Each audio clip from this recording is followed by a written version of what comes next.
allow the two children to have the budget every year. It's okay. Off your mind. It's okay. She off your mind. like me. Chai! Now wow, people wey suppose talk truth to power don't off mic. And if we talk, now 500,000 they go summer us, call them hate speech. But fear not, Maiyegun don't come. Him go torchlight every corner, nooks and cranny of all these bad people where they spoil our country.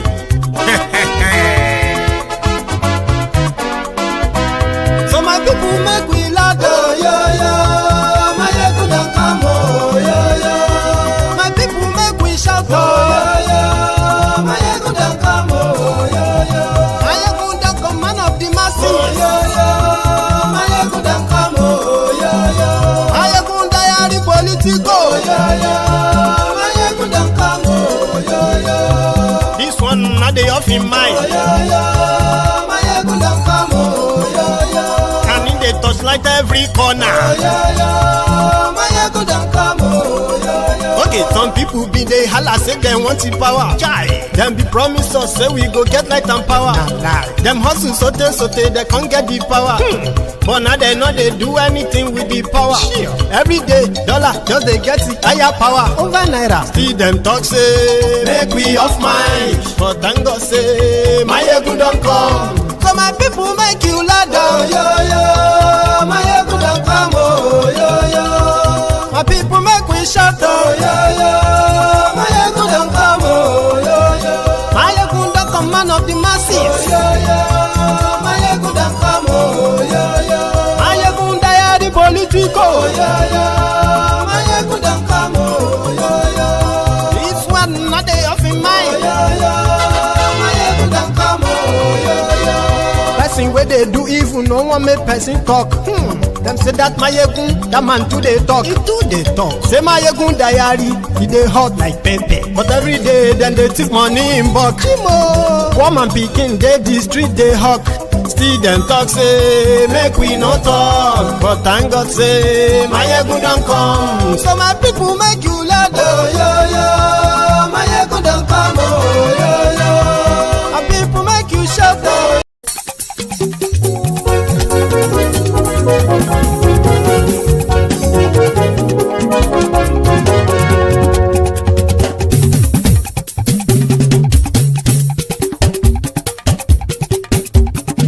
Maiyegun làwa mọ̀ làmọ̀ tó dòdòdò. Maiyegun diary, Maiyegun number one. Maiyegun làwa mọ̀ làmọ̀ tó dòdòdò. Maiyegun diary, Maiyegun number one. Maiyegun ti dé o, ọ̀rẹ́ ara ìlú. Maiyegun diary, Maiyegun number one. Lórí Facebook, lórí YouTube. Maiyegun diary, Maiyegun number one. Gbogbo bó ṣe ń lọ ni Maiyegun já wa sí. Maiyegun diary, Maiyegun number one.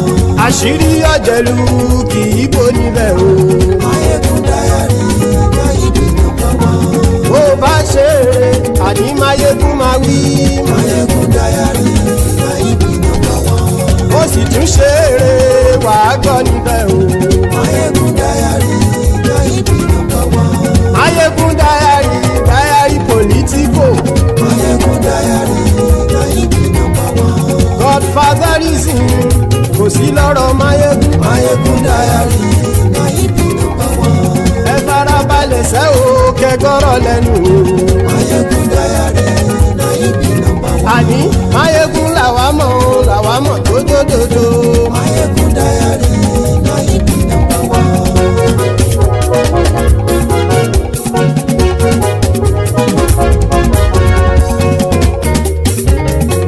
Àní ẹ̀sùn ràkì. Maiyegun ti dé. Maiyegun ti dé. Ọ̀jẹ̀lú ẹ̀sùn ràkì. Maiyegun ti dé. Àní ẹ̀sùn ràkì. Maiyegun ti dé. Lórí Facebook. Maiyegun ti dé. Àní ẹ̀sùn ràkì. Maiyegun ti dé. Lórí YouTube. Maiyegun ti dé. Àní ẹ̀sùn ràkì. Maiyegun ti dé. Bọ́ bàbá gbé wúrẹ́. Maiyegun máa wí. Àní ẹ̀sùn ràkì. Maiyegun ti dé. Bí jó ìgbádìyẹ. Maiyegun máa wí. Àníyàn sọ́ra jù. Maiyegun ti dé. Bí pẹ̀sìdó bá rúfin o. Maiyegun máa wí. Àníyàn sọ́ra jù. Maiyegun ti dé. Bí gómìnà kówó jẹ. Maiyegun máa wí. Àníyàn sọ́ra jù. Maiyegun ti Hello there. Good morning to you. Good afternoon to you. Give me one sec. And good evening to you from wherever you are joining us. This is Maiyegun live. So thank you so much for joining me. Please remember, read the caption of this broadcast. Read the description of the broadcast as well. Like it. Share it. Invite your friends, invite your not so friendly friends, and tell them all that Maiyegun today. And if you have done that already, thank you. And to those of you who are probably new or just because of the title of this broadcast probably attracted you to joining us this evening. So you too, you can subscribe, or maybe you can wait after before you do that. Anyway, thank you so much for joining me. Yesterday, I wanted to say an abomination happened, but that would be like, overstating it, because all abnormalities have been normalized in Nigeria.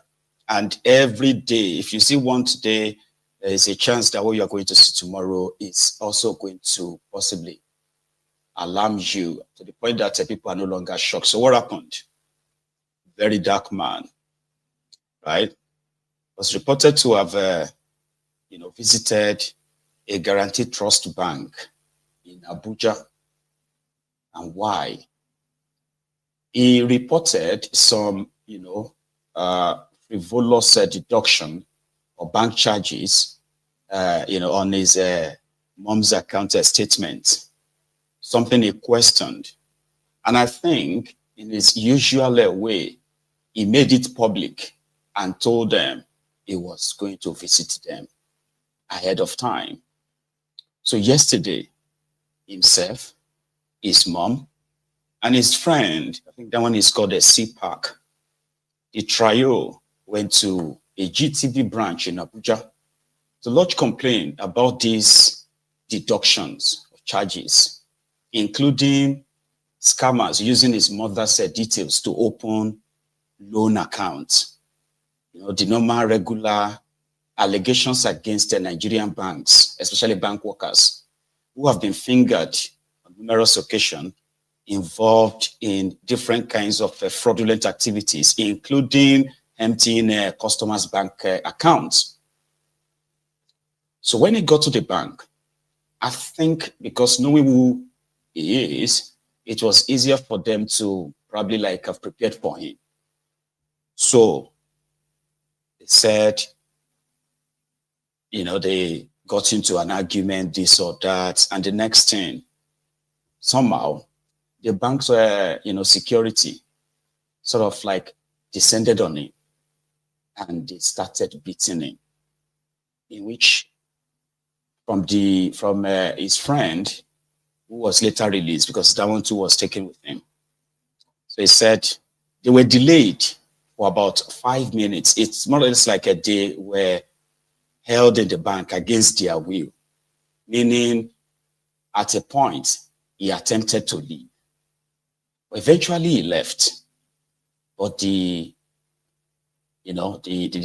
follow-up drama is why you are watching this broadcast this evening. So then he got outside the bank, the three of them, right outside the bank, an Hilux, an Hilux van or truck rather pulled up with some men in black, and they grabbed them beat them up again in an effort to, take them away in what was like an easy live kidnapping or live abduction, right there. So they succeeded eventually. But the initial thing was that they were told that they were DSS because, come on, who are those who wear blacks in Nigeria? But the guy, that is the very dark man's friend, the one they took with him, who happened to be the driver, according to him, said in his mind, when they started demanding for their password, the password to their phones, the phone password or lock, and the very dark man himself was pretty much arguing with them and dragging with them, and they kept punching him, beating him, and all that until he gave them the password. And when they got the password, then they put a hood over their head, like a black cloth, then bundled them into the Hilux truck. That was how they took them away. Now, everybody knows that in Nigeria, when EFCC are going on their legal and illegal operations, they usually wear red, right? So the family is not contacted. The reason for the abduction is not known. So the first impression then was that this was the handiwork of the bank. You see, his friends who raised the alarm that he's been missing, they don't know who took him. They believe that this was like coordinated or ordered by GTBank. So this morning, GTBank released a CCTV footage to show that VeryDarkMan left their premises and they have nothing to do with it. A defense that many people seems not to kind of like believe. And since morning, a lot of their customers who are also the supporters of a VeryDarkMan, they are called the Ratel gang. So they've mobilized themselves online for now. And then their form of protest is to close all their bank accounts with a GTBank as a means of protest. And if VeryDarkMan is not released, then they will go to the next stage. That is the physical protest. And the reason again why you are watching this video, especially on Maiyegun's diary Politico, is to continue to educate all of us what it is like, the consequences of bad government, failed leadership or a corrupt, compromised system. Nobody is spared. And on Maiyegun's diary Politico, almost every day, I come here to bring to you, right, everything that the organized criminals of Nigeria are unleashing on the people that they are meant to indeed protect.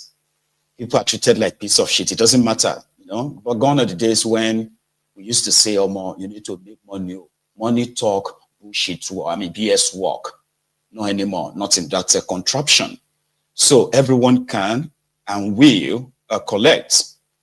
And for those of you who know VeryDarkMan very well, he is a controversial figure, and there are many reasons why some of the supposed government agents or agencies, right, to despise him. He's got just one very powerful tool, and that is the media. He believes strongly, and he has done it severally, to force the hands of those who believe that they are untouchable, including government officials. Something that a lot of people believe that is never going to earn him any form of, sort of like love from that side. So now let's look into it, okay? He went into the bank like anyone, right? Although I think it is like always, the record of the GTBank in Nigeria, and maybe all other banks too, I'm not sure, but especially GTBank, their videos abound online where customers have kind of created scenes inside the bank because their money just disappeared from their bank, right? And they never really, spend the money. And in most cases, they will get arrested, get kicked out of the bank. They will lose their money. They will lose their freedom. And somehow they end up even spending more to regain that freedom. And they will, like I said, they will never get their money back. So he went into the bank, and let's assume that they accuse him of being unruly. Here you get, like, oh, he was unruly, he was disrespectful. Let's just assume that.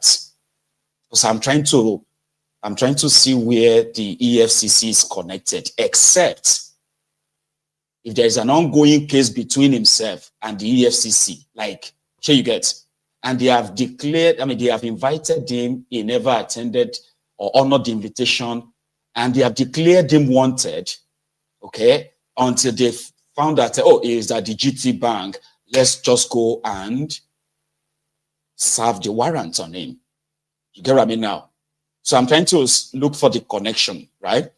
So the bank, from what his friend said, right, the bank, some guys in the bank who are like the security guys, they beat him up in the bank, and they are now demanding for the CCTV footage of inside the bank, their second floor at that particular branch, not the time that they finally opened the door.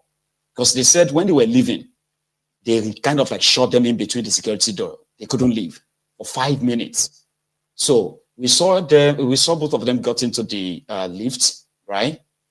And then left the building. But there is no CCTV footage to show us what happened after, I mean, in front of their gates. Some of these Ratel gangs are now demanding for it. And up till now, by the way, right? Up till now, they haven't told anyone the connection of EFCC in black, the men in black who kidnapped citizens, put hood on them, and took them to a place until they are like, okay, yeah, so, but here is the CCTV footage released. We'll start from that. Released by Guaranteed Trust Bank in Nigeria to say, no, they did not kidnap. This was, I think this was before it became clear, or sorry, to clear themselves of any involvement. Like nothing happened between them inside the bank. That whatever happened, it was outside the bank.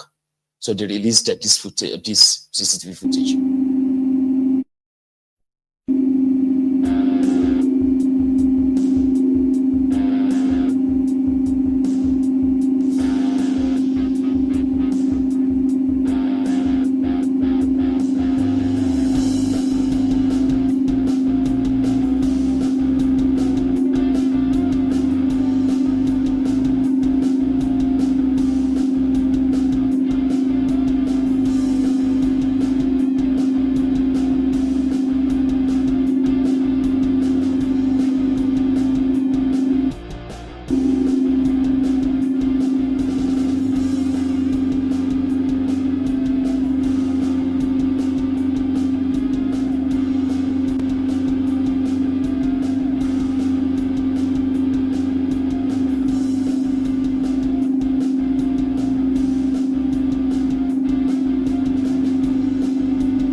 So not much is revealed after.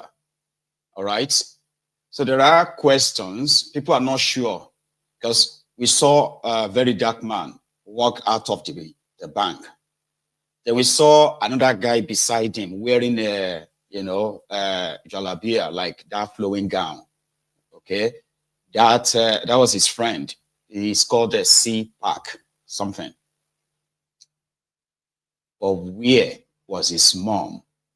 We couldn't really pick his mom out of that footage. But from the eyewitness accounts, I'm the best person to tell us what really happened. In my own opinion, is the guy that they took with him. He said when they got outside the bank, an Hilux truck pulled up and some men jumped down with guns in black. And around that time, it was like, were they kidnappers? But he could remember, maybe somebody said, oh, DSS, they are DSS, oh, DSS, but there was no badge, nothing to actually recognize who they were. Then it got to the stage of fighting for the phone lock to unlock their phones. And when they kind of tried to take their phones from them. And then when they succeeded in that, which wasn't that easy, they assaulted them. In fact, Angon, his brother, as well as his pals, and a few other clips here can a little bit give you an insight as it is brewing. Good morning, dear Nigerians. First off, most of you think education is a big problem in Nigeria or everywhere in the world, but you should understand that education is knowledge and knowledge is power. You understand? So now, in the country where you want to arrest an individual and you don't bring up a warrant and go to his house and pick him up the right way the officers in Nigeria should do, then it's called kidnapping. And when it's called kidnapping, there are things we actually look out for, because after every 24 hours, they are going to demand to speak to the family member or anybody that they know can actually raise help or bring out money for them. But in this case, we didn't get any information. And we also know that if the police or any uniformed men in Nigeria should pick you up, within 24 hours, they are still going to reach out to your family. But in this situation, we are yet to hear from both parties. So right now, I would like to show you what happened to my brother yesterday. Thank you. So yesterday, after they came out from the bank, the police or the EFCC or the kidnappers that kidnapped him, they double-crossed their cars that they were going out with after they left the bank. After locking them in that door for 5 to 10 minutes, they barricaded them. And immediately they barricaded them, this is what happened. Come here. You come in.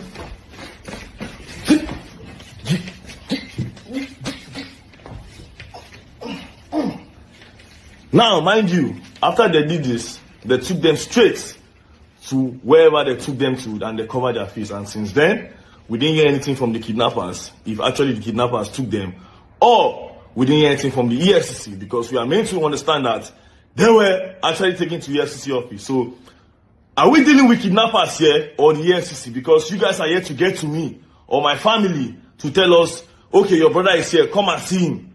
People have not done the right thing to see. I just pray this country doesn't happen to anybody, because this is all we are on right now. Please, dear Nigerians, thank you. Bro, what you do now? You go tell Nigerians what happen outside the bank.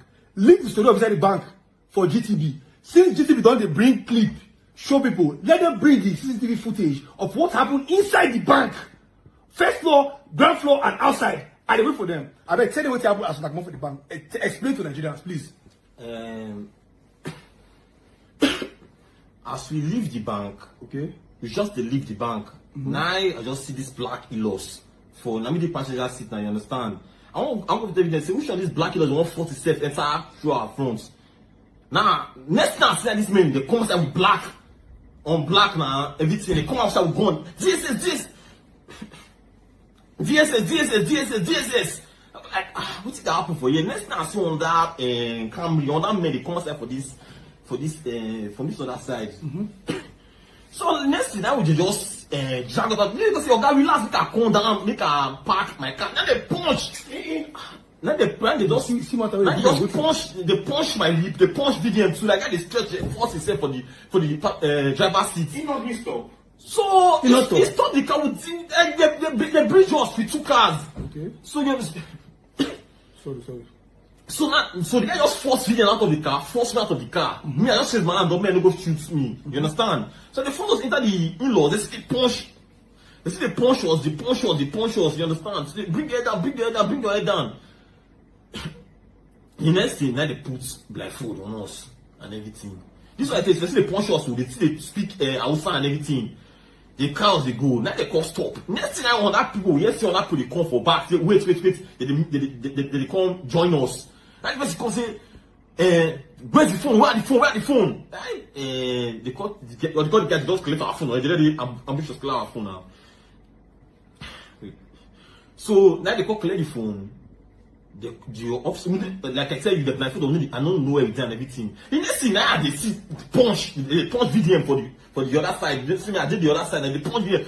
Big. What's the password to this phone? What's the password to this phone? They say, oh God, relax. They treat me like, say, I know be human being. I'll give you password to this phone and everything. Then VDM can give them the password to the phone. Me, the same thing too. They say they punch me. Like the first thing must give them password to the personal phone. Just like that. You don't say call me, no go. No, nothing from anywhere. Me, I don't know it's the happen. But I fight for yourself. Like man, I don't know it's the happen. The only thing I know say if you have to see gun and people there black. You understand? They show you ID card for the blindfold. No, don't name tag now. No name tag, nothing. No sign of any military of any this thing. The only thing I heard was DSS. If you be kidnapper, you can claim DSS. Exactly. Okay. So me myself, I don't know where would they go. So I mean, I got to tell my passport. I don't know that they want to contact my family for ransom. Anytime I give them passport, see they force me collect the passport and punch me collect passport. That's why I give them my own passport to my phone. Okay. So I see that they drive us, they go. Why would they blindfold them and everything? So and they drive a distance.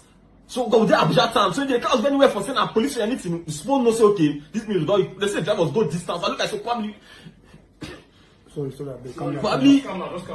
Probably they say the drive us go like place like Kogi. So I don't say my own last class one more. You know, I want to shoot person. They just shoot person because they don't take access to phone. At last they transfer money more for account and everything. So I just see myself for where I see the climb still. I don't know where I go next. Now still I just see okay, the climb next and see that maybe they come down first. Maybe they come down, they did the e-loss for like 20 minutes before they bring me out of the e-loss as well. Blindfolded. So we don't even know the status now in health. You don't say you do anything, just like that. I say I break my leg for the matter now. The way I take force me, the e-loss and everything. They show warrant for your arrest for them. They don't even know you. This country. Mark, you the seriously that he go to. Blow him. On Monday now. What did he do when make them go beat him? What did he do? On Monday, no. They tell them, they see how we gone. Every day they say they bring warrant we will not see. Warrant we not see. But you go accost them, you kidnap them, hide them. Their plan is they don't want to know everything. They don't want to know what they do. So catch them, beat them. We go there, they find they kidnap them. Police. Let's see, God for everybody, we see their body. But their plan can't spoil. We see their body. But when they're free, they give a phone. When did the crowds go? Who are the crowds they go? They punch, you know, my kidnappers now. Like, this one they climb they go. Like, punch us, punch your man. Steady punching. You know, if they punch me, my body strong. If you punch, you know, make me give you this one. You can't be civil with all these things. You understand? They bury our heads with why they still blindfold us. They bury our heads like the lost. Me, I say, even like the driver people, they see us from the window, say they carry people. So they want to don't carry a dodge now. Like they burn us reach ground, they burn my head. Like so all the punch and everything go my rib. So I don't cover this like this. I have to twist my ankle.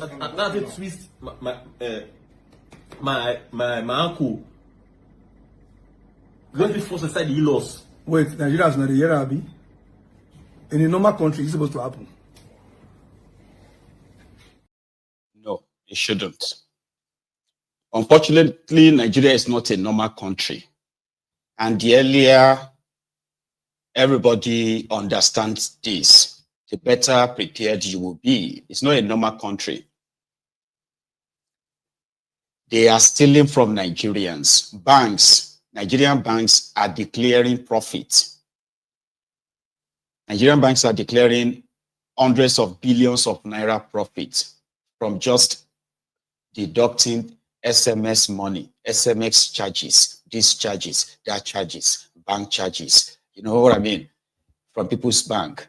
Their staff, who are some of them are actual criminals, okay, who have not been able to possibly excel as fraudsters out there. They join banking industry. They are there, you know, sharing the customers' details, vulnerable customers. So they will wake up and they'll just realize that 40 million, 20 million, 15 million, 1.8 million, this million, that million, gone in their entire bank. And then you'll be like, if your money is not safe in your bank, why then are they still in business? It is because most of them are the friends of the criminals in government who are supposed to let the regulatory body protect the people from them. But rather, they are friends, you know, giving themselves money. Normal business people in Nigeria have no access to any cheap loan to actually help the economy. Rather, these guys are declaring profits left, right, and center. So he went there with his mom. Deji Adeyanju is his lawyer, by the way. So he put out a statement. So Deji said, when they got to, hang on, before we even get to Deji's part. So they were not sure who took him and for what. Until later, they now heard that, they now released the other guy who now said, it was the EFCC. They told them that it was the EFCC and it was the VeryDarkMan they are looking for. Now, they haven't told anyone what he did do. Sure, you get me now? And even if you are not a fan of, VeryDarkMan, for some reasons, I respect that.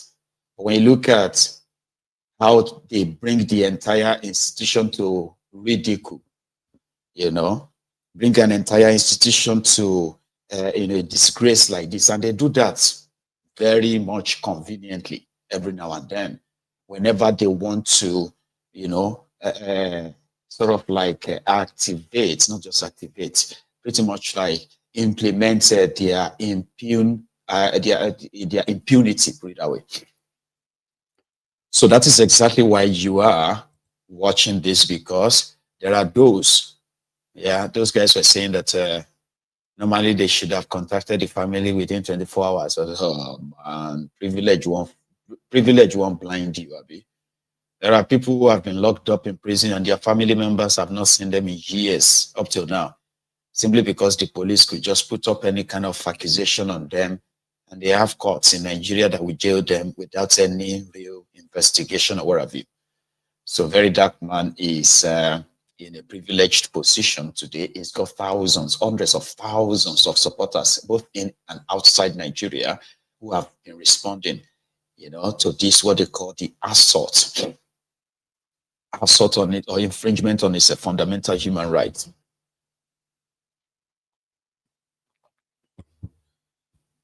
So finally, his lawyer, Deji Adeyanju, got to know where they are keeping him. It is the EFCC. So we are still waiting to understand what exactly did he steal. Like, the EFCC is Economic and Financial Crime Commission. So meaning those who have performed a large scale financial crime. They are those the EFCC deals with. I don't know that the EFCC have now become the DSS in a way that they can just pick up anybody on the street simply by, I don't know, maybe say something they don't like, or I don't think they've treated those who looted your billions in that manner before. So to date, it said the VeryDarkMan told his visitors, his captors rather, that, he was not going to entertain any guest. This was the statement put out by Deji Adeyanju. Okay. So paragraph 1 was when they went to see him yesterday. Paragraph, upon receipt of the information, our founding partner, this person, Marvin, went to the EFCC headquarters. They confirmed that our clients were being detained by officers attached to the Commission's Special Duty Committee, SDC Unit 4. Further inquiries at the SDC Unit 4 led our colleagues to a certain Mr. Chuku, who was identified as the lead officer in charge of the case. Our colleagues subsequently requested access to our client, but they were informed that Mr. Martins would say that his VeryDarkMan declined to see anybody. However, our colleagues were able to see Mr. Avara, who narrated the circumstances leading to their arrest. So from our interactive session with Mr. Avara, we were able to gather that Mr. Martins Osei, his mother, Mrs. Blessing Osei, and Mr. Avara visited GTBank, Gariki Area 3, Abuja, to make inquiries about the incessant deductions from Mrs. Osei's bank account. Following the conclusion of the inquiries, they attempted to exit the building, but were locked in the bank's security door for over 5 minutes. Shortly after, they were accosted at gunpoint a few meters outside the bank's premises, beaten and blindfolded by some armed men wearing black uniforms. So according to Mr. Avara, Mr. Martins refused to speak with anybody, presumably because of the psychological and physical trauma he experienced in the hands of the arresting officers, who labeled them as bandits and threatened to shoot them in the presence of Mrs. Osei, in presence of his mom. We were further informed by Mr. Avara that they were transported to the EFCC headquarters at Abuja. At the time of this statement, we are unable to confirm the whereabouts of Mrs. Osei. That is VeryDarkMan's mom. Did you hear that? As at the time he was putting out that statement, okay? So we thereafter sought to find out from the EFCC officers the exact allegation against Mr. Avara, having not been able to speak with Mr. Martins Osei. Subsequently, we were directed to proceed to an interrogation room where 4 EFCC officers, led by Mr. Shuku, attempted to interrogate Mr. Avara regarding his relationship with Mr. Martins Osei. Despite repeated requests, the EFCC officers refused to disclose the specific allegation against Mr. Avara, but only showed our colleagues an arrest warrant allegedly issued against Mr. Martins Osei, which is VeryDarkMan, by his worship, Njideka Iluanya Duru, Mrs. the Chief Magistrate 2, Wuse Zone 2, on the allegation of cyber stalking. Egbamio Airport. So the allegation against a VeryDarkMan is that he's cyber stalking the EFCC. Did you get that part? Right, don't worry, I'll read that. So they said he has refused to disclose the specific allegation against Mr. Avara, but only showed our colleagues an arrest warrant allegedly issued against Mr. Arai. So they said allegation of cyber stalking. Regardless of our protest against the procedure adopted by the EFCC officers, which sought to elicit information from Mr. Avara without first informing him of the allegations against him, the officers still attempted to continue their interrogation of Mr. Avara. In order not to legitimize the clear breach of Mr. Avara's constitutional right to be informed of the allegations against him, our colleagues exited the interrogation room and the EFCC headquarters. So while we continue to interface with the EFCC on this issue, we call on the Commission to respect our client's right, constitutional guaranteed rights. But since the Ratel gang, the Ratel gang, led by VeryDarkMan himself, right? They have received this in a very bad taste.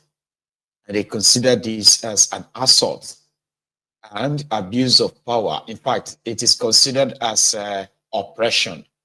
And their own way of fighting back is to start with the GTBank, especially since they continue to double down. Watch this. Just be forced inside the laws. Wait, Nigeria is not a year, Abi. In a normal country, it's supposed to happen. GTBank, I still wait for you. Footage, show the world the clip, let the world see the clip now. It's called copy. Allah. Release the full clip. The full film now film. What happened in GTB is the name of the film. Let Nigerians know. GTBank, I like this approach. Yes. I like the fact that you are ready to play games.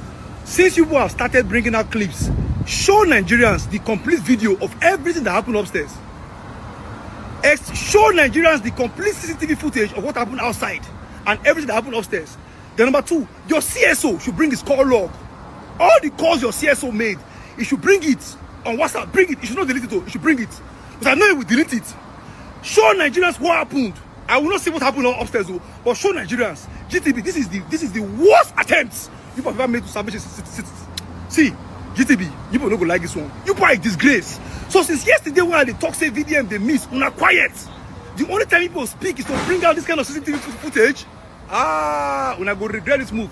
No, show Nigerians, GTB, what happened inside your bank. Did VDM get angry at your bank or not? Show us. And wait, scope copy. Allah, una go hear them today. Good morning, guys. Few hours from now, it's gonna be 24 hours. VDN has been missing, and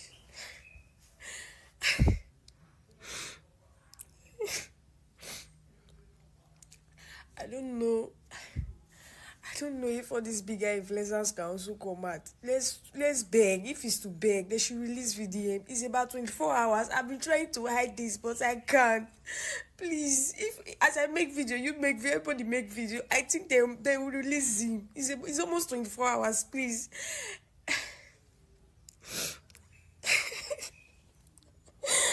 Oh.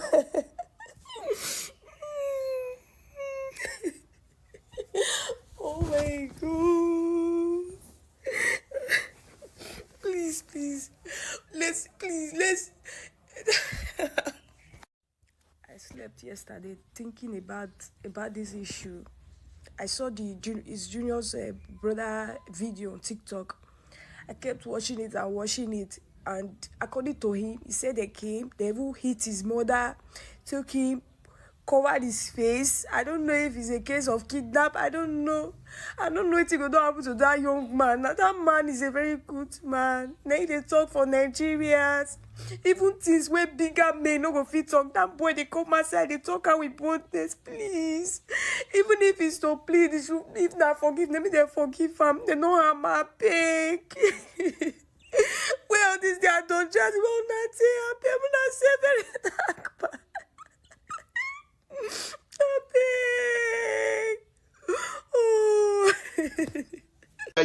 I will remove my money from GTBank and go to any other bank, not because of VDM, but because of what you call a bank run. Do you know what a bank run is? This thing now is picking momentum. I'm hearing 100,000 people have started closing their accounts. Bro, let me make it clear. If it gets to 1 million, they go press pause on that your ability to withdraw. They will shut it down. Because banks don't have infinite liquidity. They mostly loan their money out. So they can't give everybody money at the same time. That's what a bank run is. Normally, just like CBEX, everybody wants to withdraw. They will shut it down because you can't give everybody money at the same time. So if your money is important, for now, move it to Money Point or move it to just Money Point. Move it to any other bank. Move it to Zenith, not Zenith, sorry. Move it to any other bank. But please, if I were you, I would remove my money from GTBank at the moment. Now look at what GTBank did. They just shot themselves in the leg.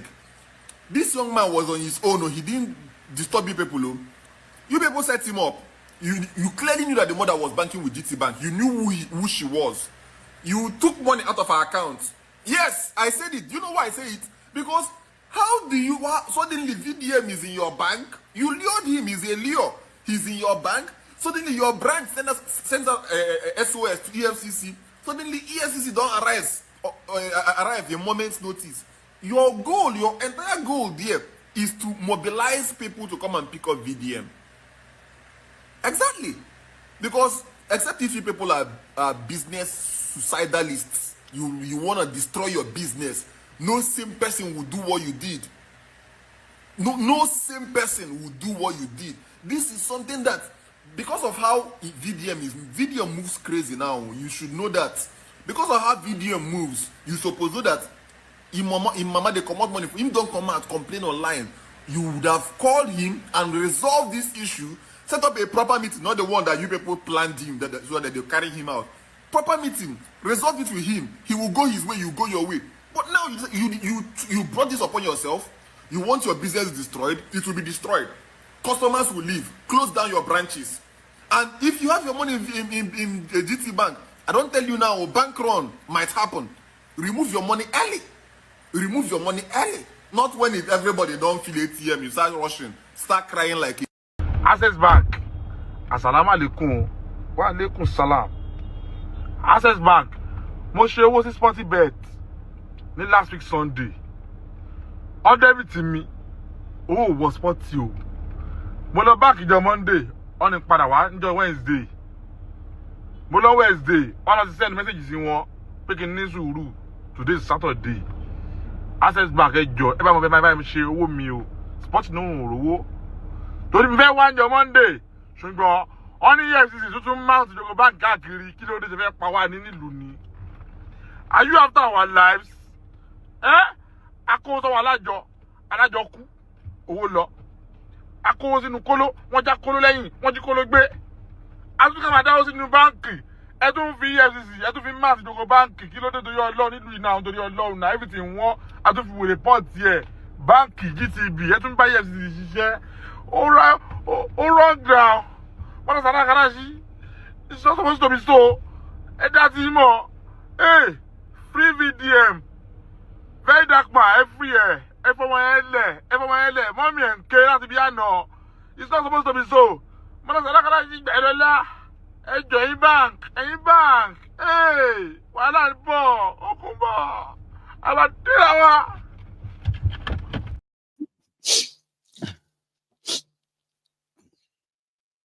I hear that part. So they've started the mobilization for every member or Nigerian should begin to pull out their money from Guaranteed Trust Bank. Now, I don't know how much people will pull out, or how many people will pull out money before GTB, right, will feel it. But I am still interested in what he must have done, how much money he must have looted, that EFCC had to put up a kind of a special op with the GTBank, right, to kidnap him. I mean, see, there's something I always feel about the criminals in charge of Nigeria, by the way. It is either they believe that, because it is possible, it is either they believe that they are actually ruling idiots, like morons. You know what I mean? In large numbers. Or they just don't give an F. They don't give an F for whatever anybody feels. It's a place where they feel like they can do anything and there will be no consequences. This is the most that can happen. Everybody will talk about it, and while you are still busy with that one, another one is going to happen tomorrow, and everybody's going to go back to that one again. So I don't know. The level of impunity, the abuse of power that you witness in that place, that goes on and on and on and on. When you see one like this, you can use that as a means of contact, like point of contact, to see, to say, well, averagely, how many people have been taken away and nobody knows where they are? And they've been away for months, years. They have no means of reaching out to their loved ones, their family members or anything. And they were picked up by government agents, security agents, who knows themselves that by their law, they can only hold you for 24 hours. They either charge you or they free you. But no, they know that too. They do. They even tell you that we don't have any power to hold you more than 24 hours. But that's a lie. There are people that have disappeared in the hands of these folks. So now, VeryDarkMan and his Ratel gang are now on the road. Some are already cutting their own, bank cards. After closing their accounts, they started cutting their bank card, the ATM cards. Here is another set of them in their mobilization against their online protest against the GTB. Going to be forced inside the laws. Wait, this is a message to every Nigerian, especially the youth. If you know say you they use GTBank, from this night, begin they close your accounts. They come out your money with the GT. Everybody where they use GT, especially Nigerian youth, because allegedly GTBank securities locked VDM in a room for about 10 minutes until the EFCC officials arrived. And VDM no release in location. It was GTBank that spied on VDM, and then EFCC arrived and took it. Let us show sign of serious protest for this country. Make we use GTBank now, set example. You know, say you Nigerian youth, you get account with GTBank. Close your account, promote your money to another bank until VDM is freed. Share this video. Good morning, my name is MK. My name is Michael. Please have your account number. My account number is... Let me check it.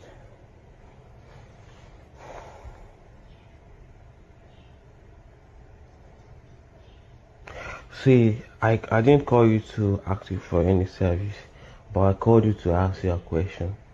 Can I ask you the question? I'll be needing your account number to make documentation, sir. Can I ask you the question first? Just go ahead, I'm here. Yes. Why when a bank arrest VDM? What need do now? Can you repeat that, sir? Why did your bank arrest VDM? Huh?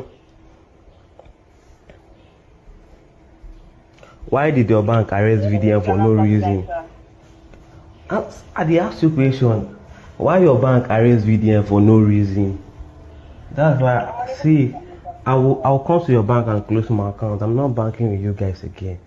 Imagine someone comes to your bank to make a complaint. You guys, your branch in Abuja arrested him for no reason by the EFCC and beat him like a thief. We are coming to protest. We are coming to protest at your bank. Don't worry. We are coming to protest. Let your bank know. Let them bring all the security. See, if you like, you guys should bring all the security. You are coming to protest. Why do you guys arrest him for no reason? Why do you guys set him up? He came to your bank because there was removing money from his mother account to sort of his mother account back, and you guys locked him up in the security door, and they picked him up. They beat him like a thief. It's fine. There is nothing. That's why I called you. I just want to let you guys know. Please try and block my accounts. See. Dear customer, to help us improve the quality of our service, please stay on the line for a brief survey at the end of the call. Thank you. Please press 5 if your overall experience was excellent. Press 4 if it was... Yes, I bought sat on a real lifestyle. Yes. I am directing this video to GTBank and EFCC with immediate effects. Wanna release VeryDarkMan because VeryDarkMan is a national treasure. VeryDarkMan get value die for this country. VeryDarkMan, he get value die, and we need you, GTBank and EFCC, to release VeryDarkMan because he not do on anything. Una kidnap this guy, come off for bank when he go. GTBank, VeryDarkMan carry mama come on a bank, say una they say he loan one money and the woman not take any loan. So now plan that with EFCC so that Mona go fit arrest VeryDarkMan because the person they tell truth. In case you don't know how many things where Darkman take get value, in case your head's not correct, because oh you they blame you they happy say they arrest VeryDarkMan. VeryDarkMan is a national treasure. When that Esme killing they happen all over the many states in this country, I not see anybody but I see VeryDarkMan fly from Abuja to Jos. That place where Esme take keep people for Jos, you know how it's dangerous reach abi, but VeryDarkMan fly go. Not be only that one. But no Maduguri where Boko Haram they go. I don't see that video that time. VeryDarkMan see fly go interview for that side. You get that mind to do that thing. VeryDarkMan they speak against injustice, oppression. I just account for you in case you don't know the value. That guy in a national treasure. That one has we suppose call VeryDarkMan Fela Pikin with the way they live. EFCC and GTBank. We take up beg on. I'm gonna release this guy with immediate effect. I don't get bank with GTBank, but in case any of my family member they watch this video, any of my friends they watch this video, you get account with GTBank, just transfer your money go UBA now. I take God beg you. Because if they want silent person like VeryDarkMan, you where they don't know, you are nothing. I repeat, and you are nothing. We are in the 21st century. Media full everywhere. We're not there all this day. We are not in 1914. This is 2025. Life don't open. You know if it's silent person because they talk something. We reject oppression. Yes. Drop love for the comment section for VeryDarkMan. Tag EFCC for the comment section. Tag GTBank, your father. Whenever there is an issue like this, it's like there is nobody to give people advice. GTBank and EFCC, let me tell you what you people will face if you people don't release VDM, or if you people misleadingly harm VDM or kill VDM for that reason. First of all, remember what happened between Mohbad and his record label and Naira Marley. Till today, Naira Marley and his record label, they regret having to do with Mohbad, because the death of Mohbad has really destroyed so many things that they have suffered and built for a long time. If you guys like, make una do anything bad to VDM, but no say now una go down because Naija they go vex. As a leader of the Church of Creatives and a digital affiliate marketer for the Ratel gang, we are giving GTB and the EFCC 48 hours exactly to free VDM. Failure to do so, I will have no option but to invade the offices, but this time without the props. Be warned. Be warned. We are coming. This is a message. They are the Ratel gang. And like I said, some of them are already cutting their bank cards in protest, like this young man. Okay, I just got back from GTBank where I went to block my account. So I'm officially destroying my debit card now because I don't want to have anything to do with GTBank. If VeryDarkMan can be easily kidnapped in GTBank, that means nobody is safe to even go there as well. So my money now, I've transferred all my money to online banking app like OPay and MoneyPoint. So GTBank for now, I'm breaking up with you. So this is my card. This card is valid until April 2028. And you can see it's still very new. So I am done officially. I'm done. I'm done. I'm done. Bye-bye. Bye-bye. Bye-bye. Bye-bye. So until further notice. And seriously, right? I know some of you who somehow, right, you probably don't like him. Or somehow, a typical Nigerian, it's going to be like, it's not going to be effective. Benny, you can apply for another card. Now you demand, now you go pay for another card. Blah, blah, blah, blah. Or at least make una learn how to keep malice. Learn how to push back. And that is exactly what these ones are doing. We still don't know. Except for the cyber stalking. We still don't know why he was kidnapped. Now, leaving the Ratels and VeryDarkMan with their protest against injustice and oppression, we are now going to go to, and this is due to the rotten, compromised, corrupted system. And you can say it is the system versus an ordinary citizen. Well, you've heard that of Senator Natasha and Senator Godless Akpabiole, the Senate President of Nigeria. Sexual assault or sexual harassment, rather, sexual harassment allegation against Akpabiole has generated so much heat. In fact, today we now have two camps. I don't think there is I don't think we have any indifference, right? So we have two camps. The camps pro Natasha, anti Natasha, or pro Natasha, anti Akpabiole, pro Akpabiole, anti Natasha. Some said she's just trying to blackmail him, while many who have evidence of the antecedent of Akpabiole's, the Randy Akpabiole's escapades, they believe Natasha. Those who don't believe Natasha, they are not just not believing. No. Some of them are saying that they want proof, they want evidence. Show something, anything at all to give us an idea, some of these transgressions and all that. We are still waiting for that. As she said, if the Senate Committee on Ethics and what do you call it, reconciliation or whatever, if they had not throw out a petition, that would have been the best chance for her to present all the evidence, because she knows it will be useful. Releasing the evidence into the public is just a waste of time. Counterproductive, she said.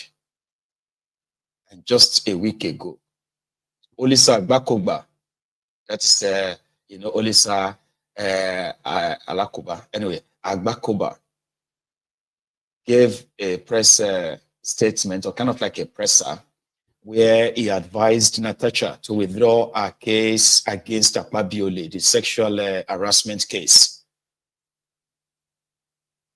Anyway, she didn't until yesterday, when a lady called Dr. Duru or Professor Mbeke on social media went live, where she said, during the time that Natasha, or the battle between Natasha's fight against this hegemony, right? She said Natasha was contacting a lot of people, especially women, groups, international media platforms, influencers. She was telling them to please join her in a fight against Akpabiole in a way that seems like it is not just that she is not looking for any justice. It was like an asset job. In fact, she went on to say that Natasha told her, mental problem gone. But here we are. So I'm going to share with you what she has now presented. According to her, she doesn't know all these people. Natasha, it was Natasha that told her about these people. And who are these people? Akpabiole, Yeye Bello, and few others. Natasha's a regular, the people that she has had encounter with, right? Those who have tried to clip up wings, but they've not really succeeded, at least not yet. She said it was Natasha who told her about them, but while she was showing her phone and all of that, you could actually see, message from SP, Akpabiole, Yeye Bello's phone number, and the phone number of a lot of people that she said she didn't really know. But me, I've brought you all of that this evening, okay? So you can now tell me, maybe there's something I'm missing out in here. Natasha came out and said she's just a blackmailer. She's, Natasha said she is a cash and carry influencer. If you pay the bill, she can always put up the act. Dr. Duru, ladies and gentlemen, and our evidence that Natasha is lying. Now, we can all look at the evidence now, and you can make up your mind, especially those of you who have invested in the whole journey so far, waiting for what it is going to be like at the end of the day. Would there be justice? Would there be a consequence for, men who believes that they are untouchable in that contraption? Or would there be consequences if this whole thing ended up to be indeed just an agenda? Now it's up to you.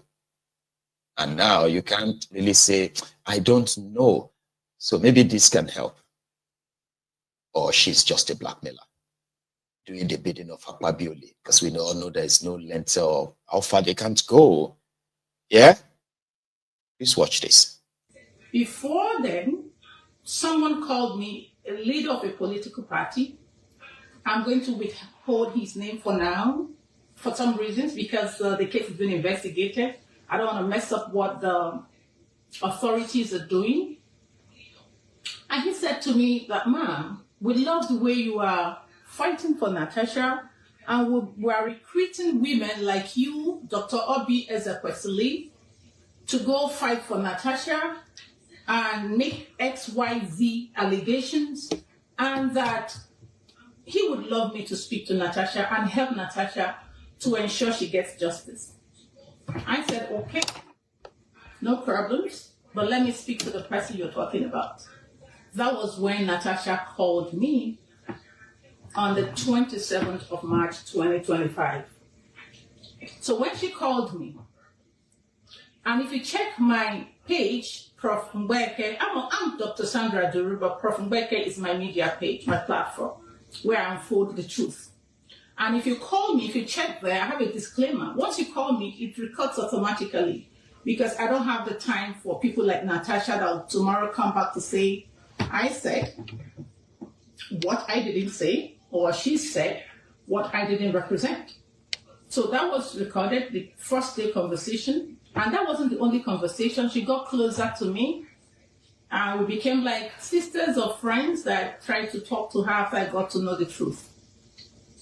Natasha came and she started offering me money. The first she said she has this problem with this Senate president, and explained to me everything. She thanked me. We talked personal things, which I won't let out for now because it's her privacy, about her life, about her mom. We talked a lot. And the question I asked, Natasha, if you want me to represent you, can I know the truth? She said to me that she started dropping names, I won't mention all, that she has already she has already paid Dr. Obi Ezekwesili. How much do I want? I made her understand it's not all about money. Just talk to me. Why are you fighting? What is the problem? What did they do to you? She now explained to me the truth.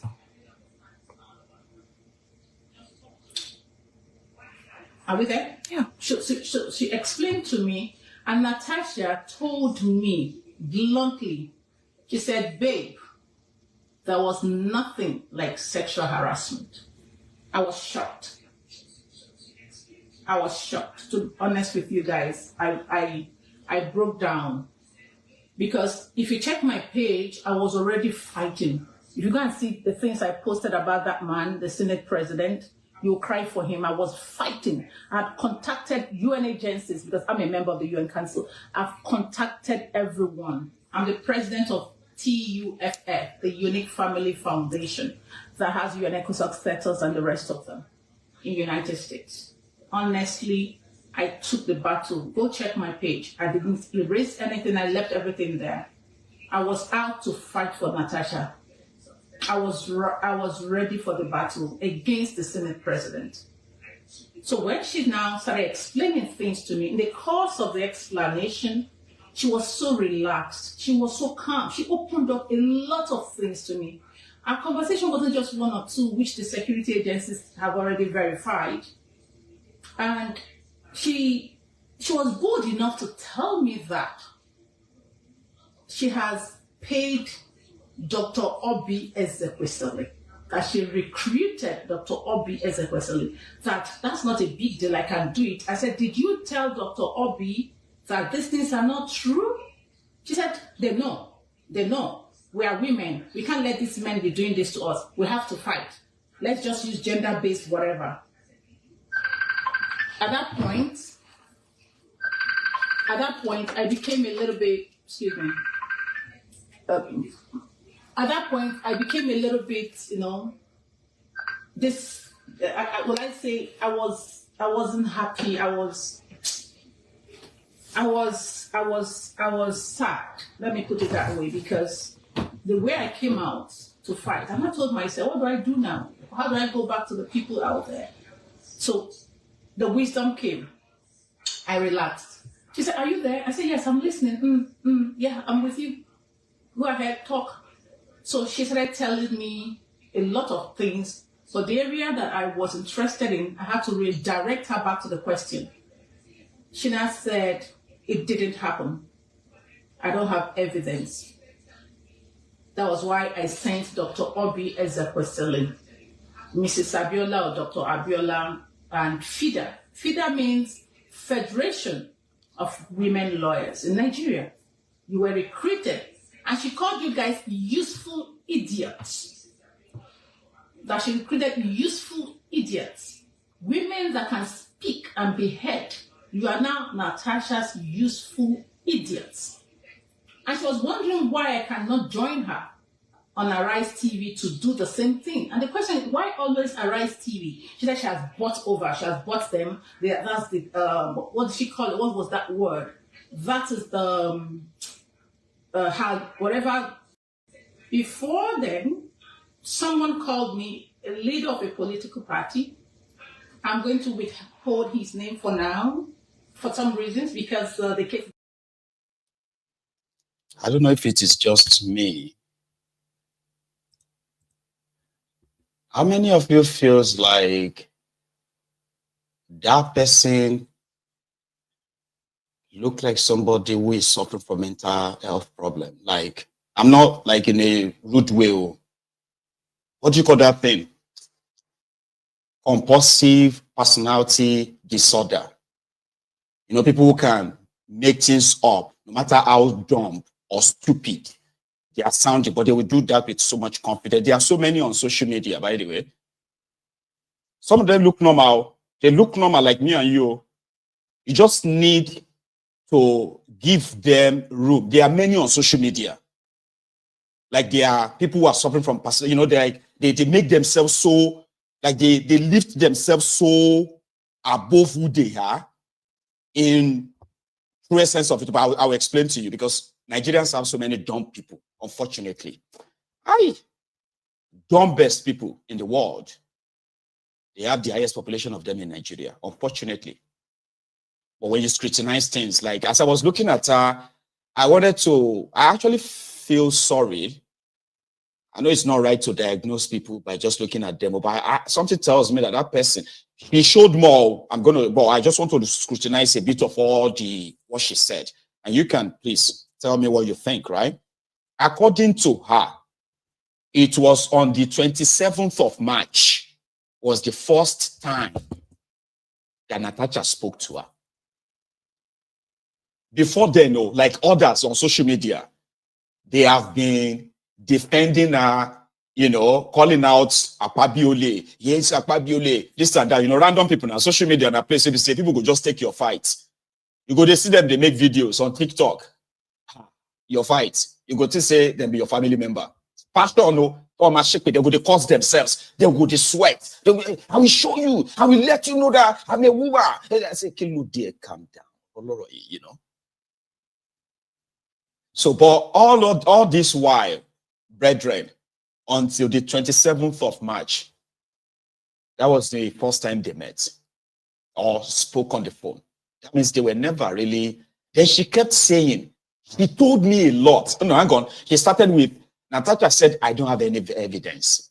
There is nothing called sexual harassment. Okay. So she's shocked. Oh, she told me so many things. She was just going. She told me there is an agenda to bring down Akpabiole, this and that. So she told me a lot. I'm gonna. She said that what do you call it? What they said only what. So hang on. It said the Federation of Women. Then hang on. She said she is a part of a group called the FEDA. I actually had to write that down. FEDA, a short for, according to her, Federation of Women Lawyers. Ladies and gentlemen, how does this mean FEDA? Federation. Maybe we should just call that one FED, F-E-D. Where did WL, go. Women lawyers. He says she is a member of a UN council. That Natasha called her to help her. As what? Baba, what do you go help her do? Go. Like you go help him arrest Akpabiole. That he come to you to say, please help me. So do what? As who? Who are you? Like who you be? Go. I don't understand though. Senator in Nigeria. Join somebody on social media. And then told her everything. But here is what I found. They formed a group of women to fight for Natasha. When that thing was still hot online, all of them random, all over the world. Here you get feminists, the feminists and the rest of them, everybody joined, including the misandrists too. So they opened a WhatsApp group where they were like sharing all the happening. They tell them for Nigeria to open WhatsApp group and add you there. So in that group where everybody is like posting everything about what is going on or what they are going to do and the rest, maybe they can't have Natasha. Once Natasha is part of that group, that WhatsApp group, that gives it legitimacy. Meaning Natasha supports you, all of you, for supporting her. Then she had all these screenshots that she said they are the evidence that Natasha told her there was nothing. She even released an audio, which I personally scrutinized myself. It's a pure waste of time. There's no point in bringing it up. But here is the part. She also said Natasha told her that she was going to give her 200 million naira because there is no any sexual harassment. She said Natasha told her that he is doing this because the agenda is to help destroy a Yoruba man's government. Now there are no say this one Akpabiole lawyer LA, Los Angeles in America. That's my conclusion straight up. Akpabiole lawyer LA, no doubt. But second evidence as presented online. I'm going to post everything now that we have come here. It has gotten to the level that I have to expose her beyond what she can ever think of. I was trying to protect her, but now she's making it look like she hasn't spoken. So that's Natasha. These are the agencies in the United Kingdom that she needed me to write to and lie against Senate President of Nigeria. I don't even know that man. That the man killed someone. Since the sexual harassment, she said Antobi messed it up. That she paid Antobi. She hired Antobi, feed her as useful idiots to go and disrupt the committee. And I'm making myself available. Anybody who is doing any case with Natasha, please, I will volunteer to be there to let people know the truth at any time. I have everything you need. And I've also submitted to the police in Nigeria and the United States and everywhere. This is it. If you go down here, she also sent this to me about Yahaya Bello. Yahaya Bello. I don't know who is Yahaya Bello. One Dodo. I don't know who is Ododo. I don't know them. She sent me a lot. And she sent me so many things. She sent me something about one man they call, what's this man's name? I don't know his name. I don't know who this man is. She told me what she wanted us to do to that one. I don't know who he is. But that's also a senator. She deleted messages. We'll get them, my love. This one, you can see when she now found out that all she's offering me is not going to work, she started deleting those things. But those things she's deleting, I already have them, and I've submitted them to the police. I've submitted them to the police in Nigeria, ICC, everywhere, including IPU. And watch me on CNN. I'm going to bring out more. Because on CNN, we're going to now have a slide on CNN. So, so Natasha, you can see she's just petty. Nuisance, Lily. And that is my own second evidence that she may actually be schizophrenic.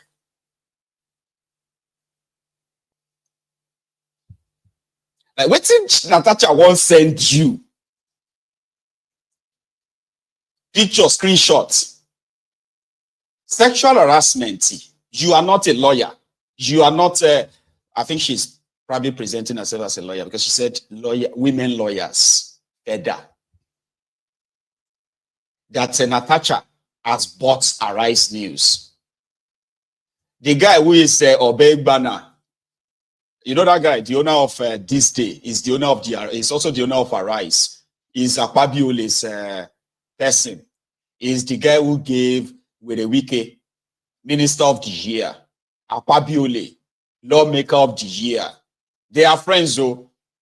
Auntie is anyway. That is. I mean, that was where I was like, man, see that be Kemi Olun lawyer, Nisha, like Kemi Olun lawyer. I will show everything. I will send everything. I've sent everything to the police. I've sent everything to the necessary authorities, and they're going to act on it very soon. I will bring you down. I will bring you down. My name is Kemi Olun lawyer. You know, I'm an international investigative journalist. And I'll show you, I've worked several years in Canada. I'm a Canadian, by the way, okay? I've worked with all these international, you know, platforms. I will tell you that all the evidence, I'm forwarding them straight up.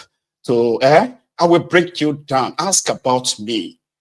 I have all the evidence here, all the recording. Everybody knows me. I'm an investigative journalist, award-winning investigative journalist. You can see me on CNN. I'm going to go on CNN. I'm going to be featured by, you know, Larry Cooper. You know, I swear, that is the kind of vibe I was feeling when I was listening to her. It's so pedestrian. It is so easy when she said, oh, she sent me this, Ododo, I don't know which Ododo. Have you wearing any, Sisi? You know, like, say, who you the fool, but you know, it's social media. And Facebook, by the way, oh my God. They won't go jail, no be smart, you know. They are spreading it everywhere. Ah, Natasha exposed. Ah, man, Professor Gbeke is not giving up. She said she will finish Natasha. She's going to go to United Nations. Who be she? Eh? Was it just a fool themselves, Sha? So when people now started saying, oh, it was Akpabiole that sent him. It was yeah.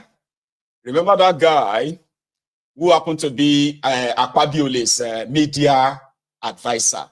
Is from Kogi State, like Natasha, of course, on the side of Akpabiole. Guess what? He just went to go and make a video and said, no, everybody that is saying that we are the one who contacted Duru. No, we did not. I just want you to know that we don't even know her. That is when I believe that they managed to get a lunatic on their side. You know, enough of women supporting women, by the way. Listen to him. My name is Koolu. Yesterday, my phone has been inundated with so many calls. And I was wondering how come people were able to figure out my number. And we're calling my number. Of course, I don't pick numbers I actually don't know. But the few I picked drew my attention to the fact that there was a publication on Facebook, which I checked and I saw for myself. And this publication was made by Dr. Sandra Duru. It was as a result of the fact that I had gotten in touch with her over the allegations that she had made against Senator Natasha Akpoti-Uduaghan. And I did that in my capacity as the communication strategist to the Senate President. It is important to state that if I do not get all sources that can boost, especially someone like me who has clearly said that her allegations of sexual harassment were false and baseless, I'll be failing in my job. So I did get in touch with Sandra, and she reluctantly did speak with me, but very few minutes. And eventually, I wanted to be sure of who she was and what her story was, because I was not too comfortable with some of the things I had seen. But by the time I eventually heard the voice recordings that were released by her, it gave me a reason to cringe, because one, that was not only the voice of Natasha Akpoti. The scenarios were exactly the scenarios that has taken place. There were actually 4 members of the British Parliament that my boss even hosted in his office that were in the gallery. And she alluded to them in the voice recording. And there was also a sitting by the Ethics and Privileges Committee where she actually sent Mrs. Obi Ezekwesili and her lawyer, I don't know what her name is now, Akpabiole. And in that sitting, there was a disruption. And Dr. Obi Ezekwesili clearly said she was the first person that told the Deputy Chief Whip, Senator Weboyi, to shut up. And he lays credence to what was said in that voice recording. And the most important aspect of it was the fact that she talked about some person in New More that was murdered. She has said it repeatedly on our Rise Morning Forum, the same allegations. So, as a strategist, I listened carefully and I saw that there was truth in what Dr. Sandra Duru was saying. And I would say, certainly at that point, I knew I needed to be in touch with her closely. And she clearly saved my number as Senator Akpabiole Koolu. Well, I don't know why she did save my number like that. People have their different ways of saving numbers. But it is amazing for anybody to imagine that my principal would be in touch with Sandra Duru. I have been in touch with her, and forensically, my number, just like people were able to figure out, even went to DGs. Nuisance, Lele. So they had an audio, which, like I told you, right? It was picking up what is already in the public. Nothing, you know, Obi Ezekwesili and other women representing a group of women claiming to be fighting for the defense of the women in politics or so, right? So they went on to go and attend the supposed hearing on Natasha's complaint. And when they got in there, they said, oh, we have decided that we are not probably going to take any debate this issue any further since it's now in court. And she protested that, like, what do you mean? We have been here all morning. And now, you know, then they had that exchanges where he told one of the senators to shut up. But these guys put the old they put the old nonsense together that, oh, she has bought Arise News. That is why she's always going to Arise. But she's been to channels, and all of them have been to Arise. They've been to channels too, right? So these are publicly available information. Now let me show you what an AI can do. This time around, I'm going to, you know that the language they speak in Burkina Faso is French. Do you know that, right? Yeah, they were colonized by France. French. But here, every time Ibrahim Traore speaks, he speaks French. There are some of you who have actually listened to his video, and somehow you probably believed, oh, I never knew he speaks this English. But this is 2025, my dear. So there's something called the AI speech, sort of like, soft stuff, right? Now, this AI speech, I don't know the exact word they use. I use AI speech kind of matching, you know? So that is, you can change any language to any language. Another thing you can do that AI can do for you is, you said those things, but you said them in a different language. But AI can fine-tune that, refine that, right? And present it in another language in your voice. This is not a voiceover. You know, we used to have voiceover. Somebody will be speaking a language, and then somebody else will be interpreting it in a voiceover. Now, let me give you an example. During the last the first AES meeting, and this is at the Sahel states, where you have Burkina Faso, Mali, and Niger, since they form the same economic bloc, right? Here was Traore's message. to that summit, Traore was speaking French. This is Traore's voice, and it is done by an AI that translated it into English. So now tell me about phone call. That doesn't make any sense or present any fact or anything at all that can be used. Traore. They enjoy saying it every year in their economic surveys. Burkina Faso is the poorest country, Mali is the poorest country, Niger is the poorest country. We are ranked among the last. Very well, if we are as poor as they say, but when the time came to take responsibility, we asked these masters to leave. Why don't they want to leave?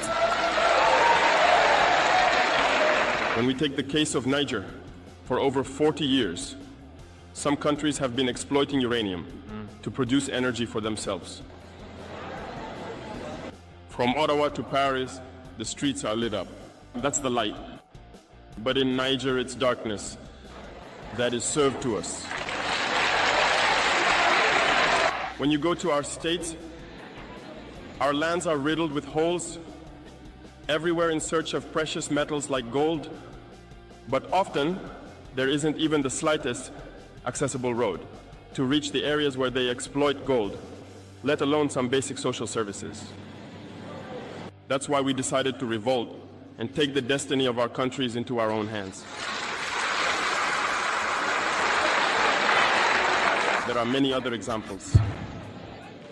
But when we decided to do so, well, we were approached by some armchair slaves to deliver the message of their master, because they had created this kind of polymer chain that rises to the head of our states to serve them. And we came to break the chain. And it's inconceivable for them. They approached us and asked us to fall in line, to become part of the elite that must lead Africa. Because they have a trained and conditioned elite that they must follow, who are embedded in that chain. We refused Baofat to fall in line with them. And from then on, hostilities began. They have infiltrated our areas with several mercenaries, trainers. Agents have descended into the Sahel, hoping to carry out barbaric, cowardly attacks against our populations, hoping to incite them to revolt. In addition to these on-the-ground attacks, communication attacks, manipulation, and disinformation are rampant in their ranks. But the people of the Sahel have understood, and never again will they be manipulated. They know where they come from, they know what they are doing, and they know where they are going.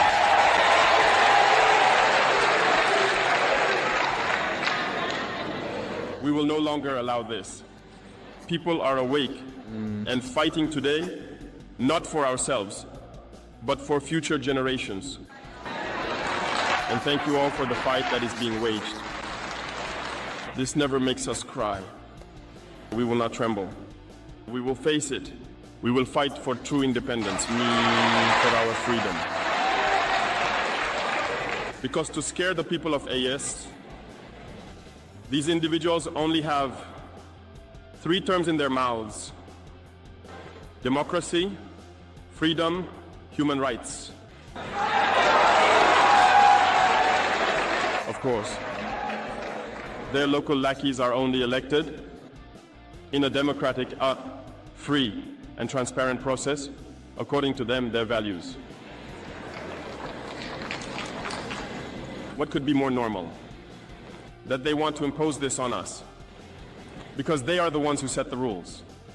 Very well, we have decided to take responsibility for ourselves. That's why on July 26, 2023, when Niger decided to turn the page, the armchair slaves and their masters got on their high horses. We can be like that. And to those who, for some reason, it's It's like Natasha eats them below the belt in a very worst possible place that they are willing to go to the gutters just to at least see how many, sometimes when you have to like continue to fling mud and keep flinging the mud, even though it's difficult for them to stick, but there is a strong belief that there is likely going to be one that is going to stick. Something that the police should have actually investigated. Then invite all parties. Investigate enough that by now we would have known who sexually harassed who, or if anyone was lying. But here we are. We may never know. In fact, we will never know. As the entire system is kind of like, framed and rigged. Yesterday, Koolu arrived Katsina. Now, before Koolu, in the last, 19, 20 months, hang on, this is me, right? In the last 2 years, the Fulani terrorist, ISWAP terrorist, they have wreaked havoc in Katsina State, just like any other state up north, by the way. And of course, you don't know about it because they don't want you to know about it, except for the places where you can easily pick up this information. Koolu never spoke about it. For those who died, well, so because of this, a lot of people started taking it up to call him out. Now, he was in Katsina State, Bukwari's state, to attend a wedding. The wedding of his supposed political associates. But they had to make it look like he's coming for a state visit to come and commission tractors. Tractors that Katsina government said they bought to start cultivating the land for planting season. So they had to assemble them, put everything together for Koolu to come and cut a tape for farm tractors. Because not everybody is really, deceived. For these guys. Well, first of all, let me say without any doubt, one of the crucial characteristics of leadership is empathy. And empathy cannot reflect unless it is communicated and then followed by the action itself of compassion. So I totally agree that there is need for leadership in Nigeria. And let me say this before we proceed, because I don't want to be caught up in the politics of it. Let's speak to the issue of leadership. From time immemorial in Nigeria, let me backtrack to around 2010, at almost the peak of this terrorism and insurgency in Nigeria, Charles. Presidents have lost elections because of lack of proper optics. I remember the Yanya bombing, Boko Haram in Abuja during the time of President Goodluck Jonathan, and the hue and cry of the lack of demonstration of empathy. So let us be clear about this. This is very important. Why is it important? Because during campaign, they use the optics to get the win to election, to convince people that they need to be voted into power, whether it is president or anybody across the strata of leadership. So very important, and I like the point you make, Charles, about the president of India and even in America. Everywhere leadership demonstrate empathy and connect with the people. That has been lacking in Nigeria for about 15 years or more. And what we are saying is we need to see this. You don't need the periodic time of elections to demonstrate the optics. It is part of leadership. Now, pointing to the visit of Mr. President to Katsina, I think the issue with the optics that I have with it is, with profound respect to His Excellency Governor of Katsina, they are going for the wedding of his children. Well, let us not forget that that is one of the hot pot of escalating terrorism in Nigeria. And I think part of the negative optics is the fact that Mr. President did not visit when people in Amusa, Entomaki, and other places are being slaughtered. Albeit now he is coming for a wedding ceremony. Neighboring Zamfara, Sokoto, Kebbi, and Co, and what we have in Borno. And I think the leadership was not able to organize this communication strategy, early enough. Now it seems It is permeating into the North Central, and most likely if Mr. President visits Plateau and Benue, the people in Northwest will say, oh, so we don't matter. And that is why it is important ab initio to have a communication strategy that will include these optics across Nigeria. It is the job of Mr. President to demonstrate that empathy, not just by bulletins, but being on the ground and connecting with the people, not just Benue, Plateau, and across Nigeria. So I agree, most likely the optic is good. And that is why when things are bad, we should visit people. Just like when there is time for merriment, we should visit people. When we visit for merriment in the midst of crisis, it appears we don't care. And of course, that's exactly what Koolu did. He decided to turn it into a visit in the midst of merriment. An occasion where Koolu, in a prepared speech, urged the military to do everything and ensure that they defeat the terrorists, right? He even added that he wants them to reclaim back all the lands that the terrorists have taken, the forest, so that he can start something with the forest. I remember Peter Obi saying that we'll turn Sambisa forest into, what do you call them, farm settlements. Remember? Maybe Koolu want to do that too. His speech. Tell me when you are tired, though. I can take it off your screen. But just for the record, what he told them, especially the soldiers in Kaduna. How is the morale? Are you good to go? Are you motivated? I stand before you today not just as your president and commander-in-chief, but as a fellow patriot, deeply humbled by your courage, sacrifice, and unwavering commitment to the peace, security, and sovereignty of our great nation. You are the shield of Nigeria, the brave sons and daughters who stand between our people and the forces of terror. Every inch of ground you hold, every terrorist you neutralize, and every community you secure is a victory for justice, freedom, and the future of our children. The fight you are waging here in Kaduna and all over the country is not just a battle for territory, it is a battle for the soul of Nigeria.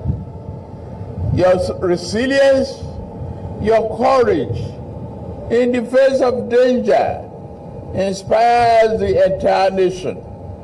Your sacrifices do not go unnoticed. You have left behind your families and the comfort of civilian life to wear the uniform of honor and duty. You face danger and not working for wealth, but for the love of our dear nation. That, my brothers and sisters, that uniform is the highest form of patriotism. You are the silent guardians of our democracy, and I salute you. Let me be clear. The federal government stand firmly. Ẹni òfò ni ẹ ṣòfò láyé ẹ tún ṣe lálìkìyàmà ẹ̀yin rádaràda wọ̀nyí. Ẹni òfò ni ẹ ṣòfò láyé ẹ tún ṣe lálìkìyàmà ẹ̀yin rádaràda wọ̀nyí. 70 years old man. So he went on to say a lot, but it's just the usual, you know. His speech doesn't really bite. And as for the terrorists, they be like mosquito. We use anti-Baygon, what do you call it? You know, you have anti-mosquito killers. Then you see the mosquitoes. I don't know if you observed that at some point, especially if you are in Nigeria. Because I remember when I was in Nigeria, I used to spend a lot in getting rid of the mosquitoes, right? Then it got to a stage, it was like the mosquitoes were wearing a mask. You know, you spray everywhere. You shut the door, go outside for a few minutes. Then you expect to come back into the room and all these, you know, terrorists will be gone. Then from nowhere, you just, as you are trying to kind of just, then you see the mask, say, oh, more. They don't get anti-mosquito killer, sort of a preventer kind of. Anyway, we'll leave that and we are going to, what do you call it? We are going to go to Abure's clown show. I call it a clown show because we all saw what happened when the Supreme Court says Abure is not the chairman of Labour Party. So they said that Abure's National Working Committee was wrongly constituted. Therefore, they should stop parading themselves as the National Working Committee of Labour Party. You know what Abure did? Abure continued to present himself as the chairman of Labour Party. He continued to hold court with his own group. Then Alex Otti, that Abia governor, came and said, he's just wasting his time. If somebody just say, I'm the president of Nigeria, doesn't make him president when he's not really president. You got what I mean now? Or should I say, I'm the prime minister of the United Kingdom? If I say that right now, you look at me and be like, Maiyegun, you are okay. But imagine if I just say, yeah, I am the prime minister of the United Kingdom. So, yeah, anyway, what did Abure, what did he do? He decided to change National Working Committee of Labour Party to National Executive Council of Labour Party. He been an NWC. Supreme Court says was illegal. I mean, wrongly constituted. What about NEC? Now the NEC has now made the NEC of Labour Party, led by Abure, right? And this time they are to investigate Alex Otti for anti-party activities and all of that, insubordination and all that. And if he's found guilty, Alex Otti will be punished accordingly. You see what me at the smell? Eh? You have heard people ask Alex Otti if he's going to go and join APC. And when they asked those ones from Delta why they went to go and join APC, they said, when election comes, which faction of PDP is going to sign their forms to be able to contest the election? That was their excuse. That if they go with this one and that one sign it, INEC say no, and there is no time to possibly quickly fix that, that means they will just lose out, and they don't want to lose out. So they went to go and stay in APC.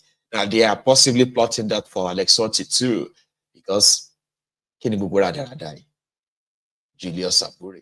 As matured leaders of this party, as those who believe in the growth and development of the country, and as leaders that made them, we made them, without sounding immodest, we made Governor Alex Otti, made him governor, supported him, made sacrifices to him, refused bribe, refused offers that made him governor. And so, today he was again on Arise Television and deliberately tried to misinform members of the public in respect of the Supreme Court's decision. My major worry was his foul language when he said that we are masturbating. The Supreme Court have sacked us and that he's laughing at us because we are still holding on to the leadership and masturbating in the party. And I felt that he's not the only one who can use gutter language. And I want to reply him as follows. Number one, Dwafi and Lilliputian men used to be men of great ideas. It is Alex Oti that I will see, who is not only Dwafi in appearance, but also Dwafi in knowledge.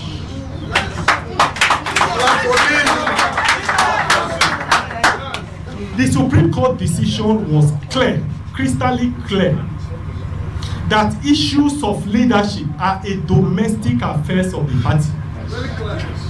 It is unambiguous. It is clear. And when the Supreme Court said it's a domestic affairs of the party, what does it mean? Even a layman who didn't go to school will know that the constitution of the party will be supreme. And the constitution of the party have created organs who has the mandate, who has the powers to dictate the affairs of the party. And rightly so, the Supreme Court said every matter that has to do with leadership and internal affairs and the domestic affairs of the party. And the party organs spoke loud and clear on the 27th of March 2024 at Inewi, where a national convention was held that brought in the leadership of the party. And therefore, for him to again be on national television today after they have moved themselves like crickets to INEC office, and I'm sure the media saw it, where a governor belittled himself, carried the CTC, because we've not seen governors before, because INEC have not seen governor, or because he think he can intimidate INEC and harass them by going to INEC to submit a CTC of a court judgment. They jumped, carried it like cricket and went to INEC. INEC is a civilized organization. INEC is an organization that believes in the rule of law, that is guided by rules and regulations. And I want to say clearly that OT is not a good representation of our party, Labour Party. We went to the street in 2023 to tell Nigerians that Labour Party are going to produce leaders that will be different. We told Nigerians that a new Nigeria is possible. And that was why Nigerians followed the party. And today, what are we getting? We are seeing the typical politicians that are there, who will treat party constitution with ignominy. If you cannot obey your party constitution, is it when you are the president of Nigeria or when you are a governor that you will not treat the constitution of Nigeria, the Electoral Act, and so on with impunity? If because you are governor, you can sit in Abia and say you have dissolved national executive, state executive, ward executive, local government unit executive. Even PDP in their most powerful days with all the governors have never behaved with such an impunity. Even in APC that is in government today have not behaved with such a high level of impunity. Labour Party believe that local government election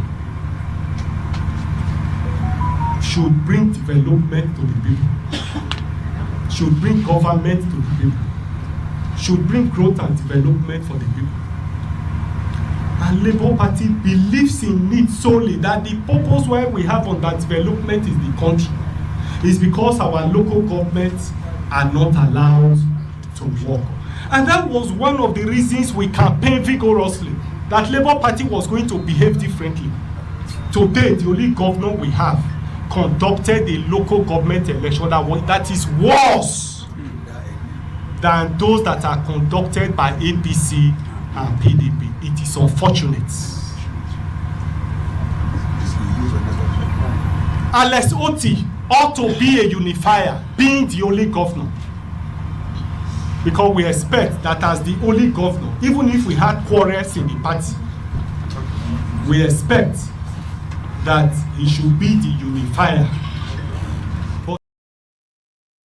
So therefore, Julius Abure has now ordered for the investigation of Alex Oti. And if he is found guilty, they will sanction him. Now they get the whole street now. Okay? And don't forget to Lami Diot, Apampas, as well as Sarabam Diot. Those two clowns are still on the side though, because Lami Diot Apampas is currently claiming to be the chairman of Labour Party.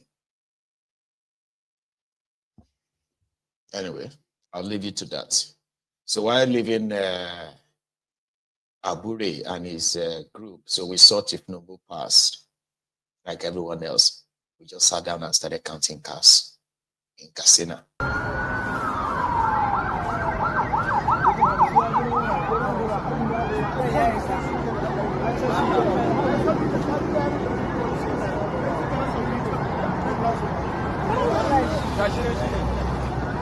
Ga motar da kake cewa nan.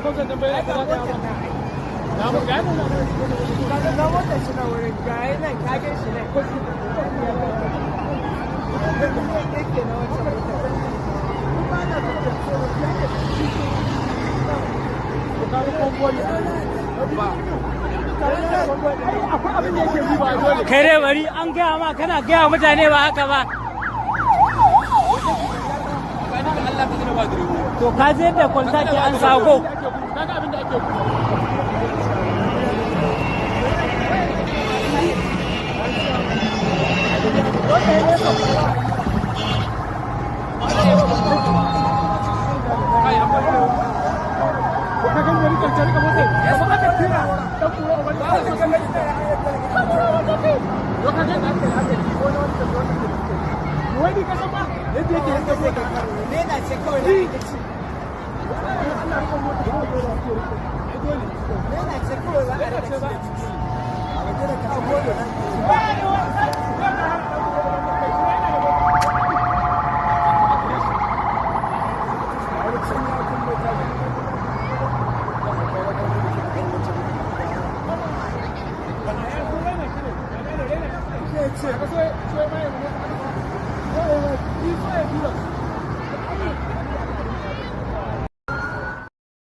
How many did you count? Eh? How many did you count? I counted 94. How many did you count? I'll read the comment, don't worry. And Yomi Disu had this to say, said, it's only those who didn't either lived in Lagos that will be surprised how Tifnubu is treating the rest of you. Jimmy Disu. I'm what we call, I always thank God he gave us Fashola for 8 years. Politically, people attribute all these things to that Tinubu did this and Tinubu did that. It's because the Fashola years have covered up for those bad 8 years. Prior, when Tinubu couldn't even control the disposition of refuse. People have very short memories. Tinubu, when he became governor, he was able to get people give him, there was a lot of enthusiasm. People like my good friend, Patu Tommy, were more than willing to throw all kinds of documents at him he could work with. But he spent most of his time politicking. And I don't think intellectually he has what it takes and the presence of mind to sit down and govern. I don't think he has it. It's not to take any away from me. I don't have it. So I mean, I'm not insulting him or anything. I don't have it because I'm not that kind of person. Fashola is one of the most fantastic guys that have been in governance. He has a very strong mind. He doesn't waver, he doesn't quaver. I don't believe he panders towards anybody liking him or not. He just gets the work done and gets it done quite right. And so I think we give him a lot of credit for that. I think that Ambode was slightly lost at sea. I think he was lost at sea, and I think he had some personality traits that he was vengeful. He had an agenda that was certainly not in the interest of the state. But I think the current gentleman, for the first 4 years, was slightly lost at sea because of the big boss's ambition. But since the gentleman has moved upwards, you can see he has picked up and is doing quite well. So that is my own. I don't want to argue it with anybody. That is the way it has come out. And I've heard people say that, oh, he hates. I don't hate President, but why would I hate him? In fact, sometimes I admire him for getting away with the things that he does. I wish I had that, but I'm not somebody who is I'm always on the straight and narrow. And I don't, his methods are particular, but I admire him for his, and look, he got where he wanted. But when I talk about capability, I want to say this I don't want to be nasty or anything, but who would ever take over a whole country? And the minute he signs, he makes a policy statement. Nobody well-trained does that. I'm from the Unilever School of Management. I worked in Lever Brothers for a short time, but within that short time, I know how to get things properly done. If you know what goes into an ordinary dinner in Unilever, my God, who do you think would? That for me is a character flaw. And the first day, as soon as you sign, say subsidy is over, like that. Even if you had done your homework, what about the optics? So that for me. Baba who said èmi ló kàn ọjọ́ yẹn ó dẹ̀ ti kàn lóòótọ́ àwa Yorùbá ó jẹ́ Yorùbá ó jẹ́ Yorùbá Hausa ó jẹ́ Hausa whoever is going to be there destroy his permanent seat ó máa fi bẹ̀lẹ̀ ǹjọ́ kan. ká ní báyìí fẹ́ gba olórí orílẹ̀-èdè Nàìjíríà lámọ̀ràn abẹ́ láǹfààní àti jókòó tí wọ́n báyìí kí lè máa ní kọ́kọ́ bá a yanjú. ọba wọn àti àmọ̀ràn tí mo lè fún ọ ní pé epo kọ́kọ́ wálẹ̀ nǹkan jíjẹ kó kí gbogbo ẹ̀ kò dì rọrùn. ìmọ̀ràn tí mo lè.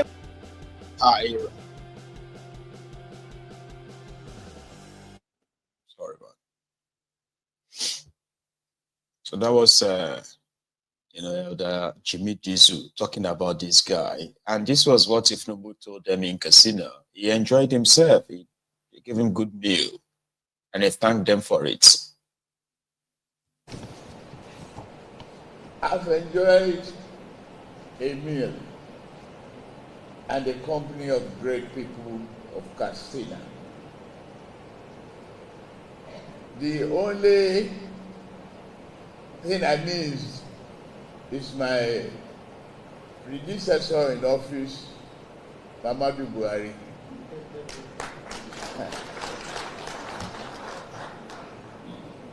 And as Mr. Integrity, he has loved this state, committed himself to the development of this country and the progress of all. Nuisance lele. Why is different with all this accents in the dialects in the way we call it of all? That is of all. Of all. Thank you very much. You've heard that before, right? Anyway, we'll leave Koolu on the side. and take this word on Mabo of this professor from, I think they said it's from the university in Sokoto, right? Given the context, given this what do you call it, like the textbook definition of what is wrong with the Nigeria system in one of the most best captured way I have seen in a while. It's not a new video. But before we wrap it up, kindly listen to this. It is a colonial language, but we actually been requested to say something because there are some other people here who are so much interested in what we said. Our topic is the issue of corruption as far as leadership in Nigeria is concerned. I expressed my own understanding. I said corruption does not spare any other country. And the human being, as you see him, as long as you don't implement the rules and the regulations of the country, don't think you can stop him. Human being can turn into anything. Sometimes he can even become animalistic. He even kills in pursuit of his own interest. It's universal, it's all over the world. That is why you find the world in crisis today. In Nigeria, you can really see somebody whose salary is not more than 300 naira a month. You find him having many houses, many cars, and everything. Nobody can believe what recently happened. A former accountant general of the Federation in Nigeria, who is accused and before the court of law for stealing over 109 billion naira, was last 3 weeks turbaned by the emir of Kano in Kano, great celebrations, and the people were celebrating what actually was not in our character. This is something entirely new to us. You can't believe this.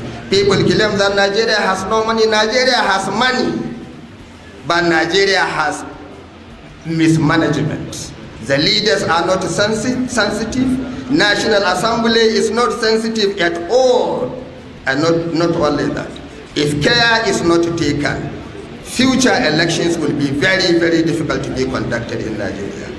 You queue up, you vote. At the end of the day, the final decision will be taken by a number of few people at the tribunal. You move for appeal, then you move even to the Supreme Court. And for every stage you go, it is expenditure. I assure you, expenditure of the lawyers and the others. And not only that, every part of Nigeria today is soiled. The ordinary voters are affected. People who are conducting elections affected, INEC people affected. You can't believe this. And even our malams are affected.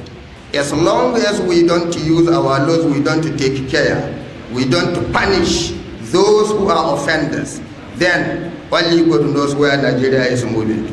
We blame the bandits every day. Why do we blame them? They risk their lives. Then what of these people in government houses well protected, but looting treasury every day? And when we see them, we almost worship them, we praise them, we sing about them, we dance for them, we create drama for them. This was not the culture of Sokoto Caliphate. This was not the culture of Sokoto Caliphate. Somebody came here and they met Muhammad Bello during his own time. He couldn't believe that was the Caliph. He said, I'm looking for the Caliph. He said, this is the Caliph. He said, no, you can't be the Caliph. He said, I'm the Caliph. What we were told is during the government work, they use the government light. Then during their private work, they use their private things. How do we expect Nigeria to move forward? And we don't blame ourselves, including myself, university lecturer, doesn't attend the lectures, is always busy following politicians, becoming the scribe of politicians, waiting for?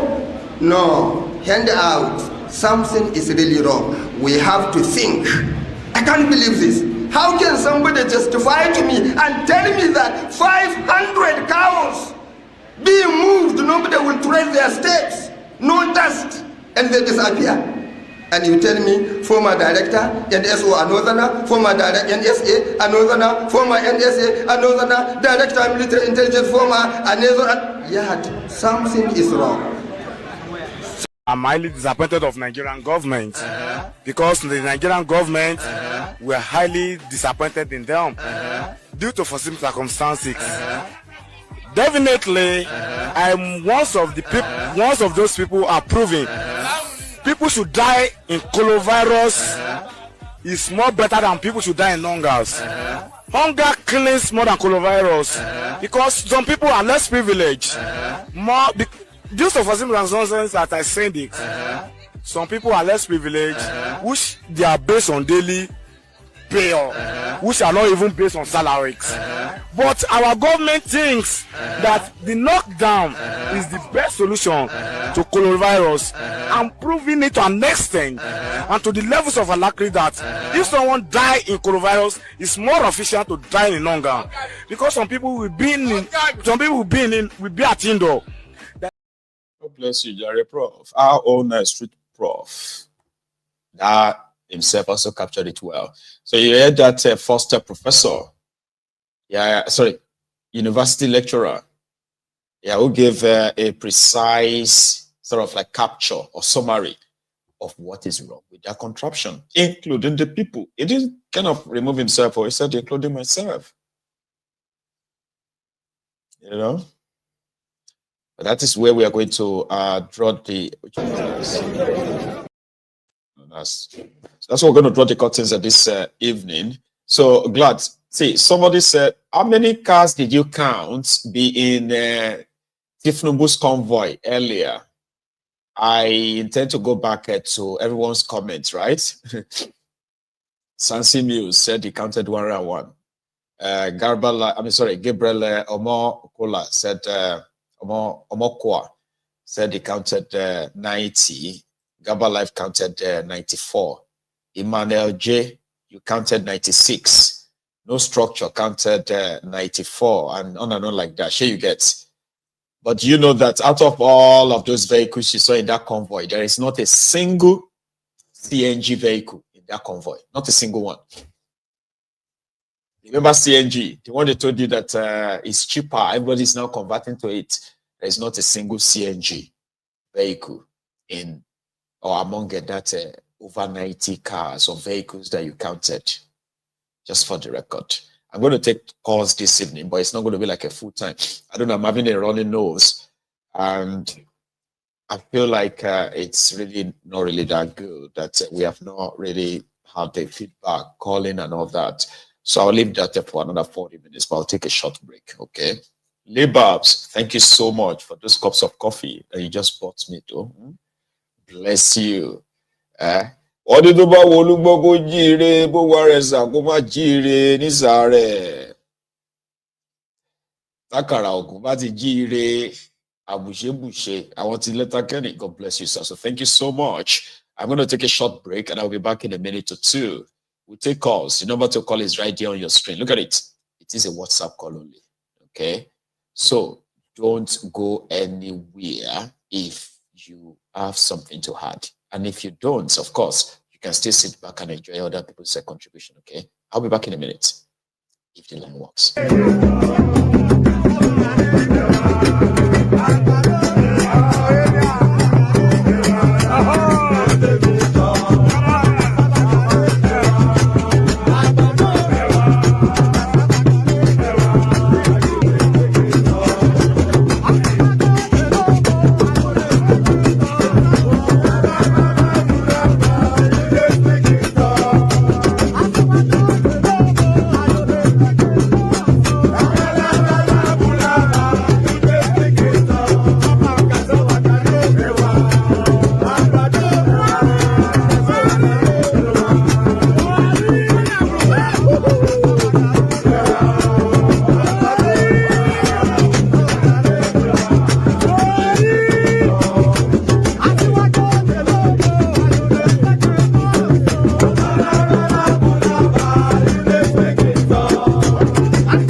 I am back, and I also have my first caller this evening. I don't know if they are still there. Are you there? Hello.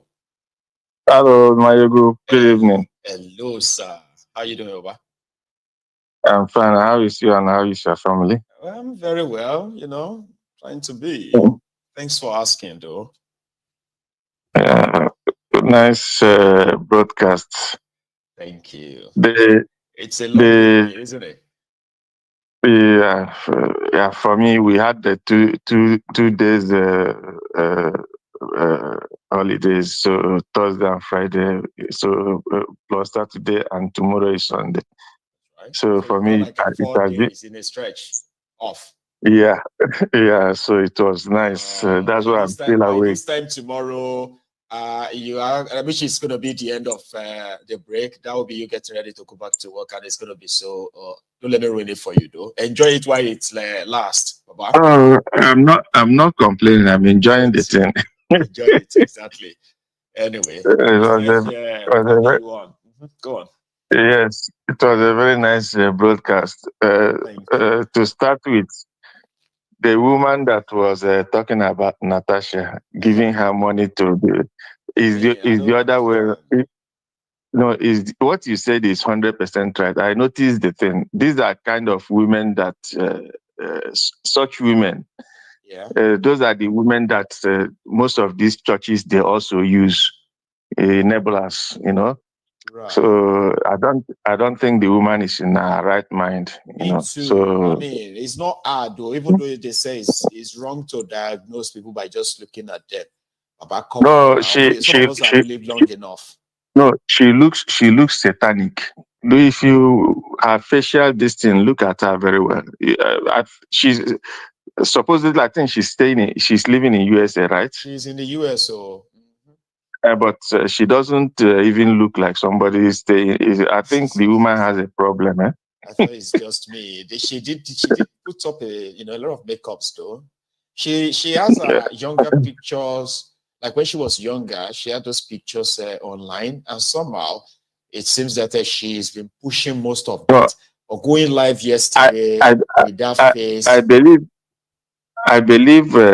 she might probably she might be doing some certain things for churches that are not right. Those are the kind of people, So I suspect her. I don't understand why anyone. Well, okay, you know what? It is social media. I should stop kind of like acting surprised. There are some of them who actually makes a living by just being controversial on social media. They fight. Yes, that kind of. Yeah, that's my own belief. So for the fact that he's saying he does not know who Yaya Bello is and Ododo, and but you know who the Senate president is. She was fighting him before. She was fighting Akpabiole on behalf of Natasha. But later, Natasha confessed to her and said, "Oh, you know what? There is no sexual harassment. I just made it up." I want all of us to kind of like continue to attack it because there's an agenda to attack the Yoruba man's government. How would you believe if Natasha? How can you believe such a thing from her? If actually if it's not true, if it's not true, so Natasha will just tell her, even though she wants her to do something for her. I mean, you didn't even say somebody close to her. She told you, that person told you. He said Natasha called you. Like just on social media, or like is that even anyway? It's a stupid thing to do. They know how to. I believe maybe it's a script. She paid Obi Ezekwesili. She paid Obi Ezekwesili. She paid she paid them in a rice. She has bought a rice. I was like, what's she talking about? What are you talking about? Yeah, but and she's not even sure of what he's saying. You understand? Exactly. She's not even sure. WhatsApp messages like anyone could make that up. She's talking with so much confidence as if the thing happened. Exactly. It's whereby she's like an FBI who received all those things and okay, show us what you received. I was expecting something more, but text messages. when Natasha was soliciting for everybody to please speak for her. It's only a person who does not have head who open her mouth like We don't get plenty for that place. So a lot of them, they're like, yes, Natasha exposed. This woman has released the original, authentic evidence that Akpabiole did not sexually harass Natasha. All the messages she sent, she's showing everybody. None of them is relative to what she's saying. She's a crazy woman. She's an enabler, you know. She just supports evil, and nobody knows. Even if Natasha has an evidence, will you just throw it out? The case is still in court. So if they go to, she said, if they go to court, you can't just like people are saying, show us evidence. You know, you can't just release your weapon. It's okay. Let's go to court, and then if you get to the court, you can present her evidence and all those kind of stuff. Like and that's where evidence to us on social media. So once we have it, what are we going to do? We're going to arrest Akpabiole or what? Oh, you know, it's just crazy. Anyway, extra crazy. It's a very nice broadcast. They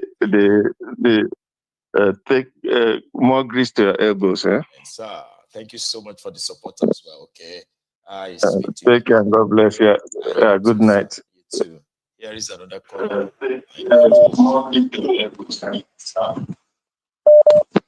Hello there. Can you hear me, right? Yeah, Maiyegun, Baba. Good evening. Good evening. How you doing, Baba? I'm great. What's going on? How's the family? We missed our call. We missed our calls. But it's like every now and then, you know, I'm like somebody who goes to the market, okay? And it's like, I'm going to the market, I need to pick up a few things. And then when you are coming back from that market, all your hands are filled with bags. And you are using your mouth to hold your car key like, somebody go. So by the time you are done, when you offload everything, you're just like, you know what? Maybe we should just go to bed. So I did that a few times, and I'm so sorry. Even though it wasn't that boring, though, but it was so like exciting. No. Your broadcast is always on point. It's just that sometimes it's always good to listen to the other Nigerians vent, and also just vent ourselves. Okay, Michael. First of all, I just want to complain. YouTube has this thing they do to you. When you're coming live, I don't see you coming up. Your upcoming will not be there. When you're now live, I'll check 8 o'clock Nigeria time, 8:15, 8:20. You're not live. So for some funny reason, I'll now come on about maybe 10 o'clock or so. I'll now see you'll be live. You know, very, very surprising. You know, so I don't know why they are doing that. You see, that's what YouTube does to me. It's unfortunate, okay?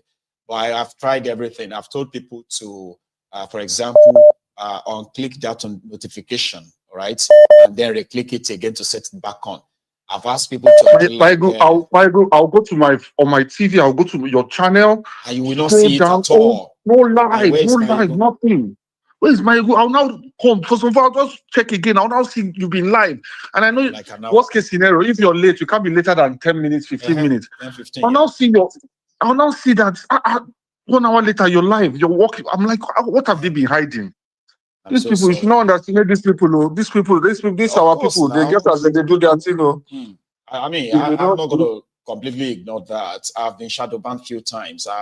They have this person they assigned to me in YouTube. YouTube assigned somebody to me to be like a point of contact, so that if I have any observation, if I need any help, whatever I want, I can reach out to that person. And every now and then, whenever I have to reach out to the person, I always complain about my people not seeing my video. This one was very bad. What do I need to do? But again, you know what? That is what all of us, small yansh, that's all they suffer. We're like 10 million now, you know. We are trying to shake, small yansh, we try to shake, but no, they're not going to allow us. They just push us aside. So, but I'm glad that a lot of you actually put in so much effort to at least, you know, for try. A lot of people put effort to say, where is he now? 15 pass. Where is Maiyegun? 20 pass. I appreciate all of that too, but sometimes we're always waiting on notification. Over the notification, they stopped prompting me. I just ignored. Exactly. I leave at 8 o'clock. I'll go there. Anybody who subscribes to Maiyegun should receive notification. Imagine if over 100,000 of us receive notification, and then we have just before it don't show me. They don't show me Maiyegun is now live. You're showing up. Just imagine that. Over 10,000 of us here right now. Yes, you can imagine. And this your message that is so powerful. Imagine how far it will go. So I wanted to talk about Sheyi Tinubu. Yes, sir. These guys are scared. They don't know. They know Tinubu has not performed anything. And there is no way it is going to be so obvious if he wins again. This one is not even like before that they can say, okay, Yoruba man wants to win, let's test Tinubu. They've tested him and his failure is so bad. That's why you see Tinubu going so radical. You first started giving the Northerners food because they can't win that North. That's why they've seen that North is impossible. So Tinubu is now using tactics to try and get all the Southern governors knowing that what do you call it? What do they call that place? They used to go and compose results after voting. And that is where everything happens. Coalition Center. If Wike can do it, if I get 5 APC governors, all of them will be able to do it. So that's what they're planning on as that joker. And hopefully, all these guys are going to go into it separately too, because they can use that as a cover. Sure, you get and say, how you want to give somebody who is in an incumbent? How all of them are wanting, instead of all of you to come together, instead of you to come, Benny now give us so they go validate them. Even when the whole rigging is obvious, right? Yes, so again, they are not that smart. They are just lucky. Yes. They're just lucky for the kind of place they are and the kind of people in Nigeria. They can't be imagined. Nigerians are not. It's not. They use this religion and all these things to divide us forever. See, Pastor, the open mouth talk say. Pastor, they talk say Jesus Christ doesn't like poor people. So that one. A pastor said that. If I go to his church, would I stop going there when I hear him say that kind of thing and I'm poor? Amen. And I wanted to talk just the last before I leave. Go on, Baba. I mean, when I was younger, I used to see Mugabe.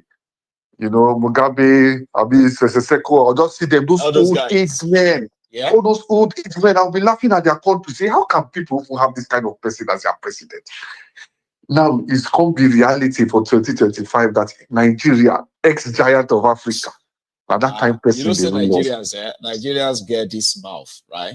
That somehow we have this sense of entitlement, sense of pride over nothing. You want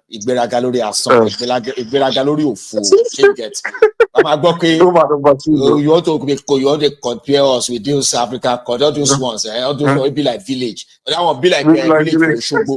You see, you get that's where they talk you.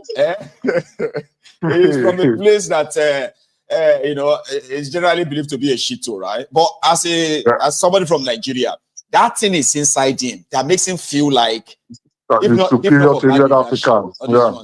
Nobody go be like us for Africa. In fact, we go be the best in the world. A typical Nigeria. He's never experienced any better life from any good government. He's never enjoyed it. But something tells him that leadership is our problem. If not, typical.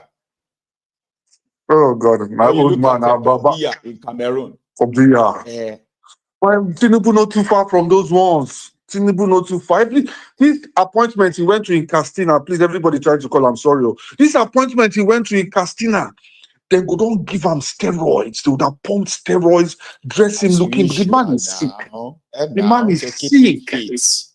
Just give him that steroid that will be spoiling his body, but let him appear. He has not appeared out since he came back. Why do we have to go? Why do 200 million people have to go through this torture? Waiting we do. This torture. And the fact that I'm sad at most, right? The fact that he's likely going to be there till 2031. And then let me know my last. I don't think, to be honest,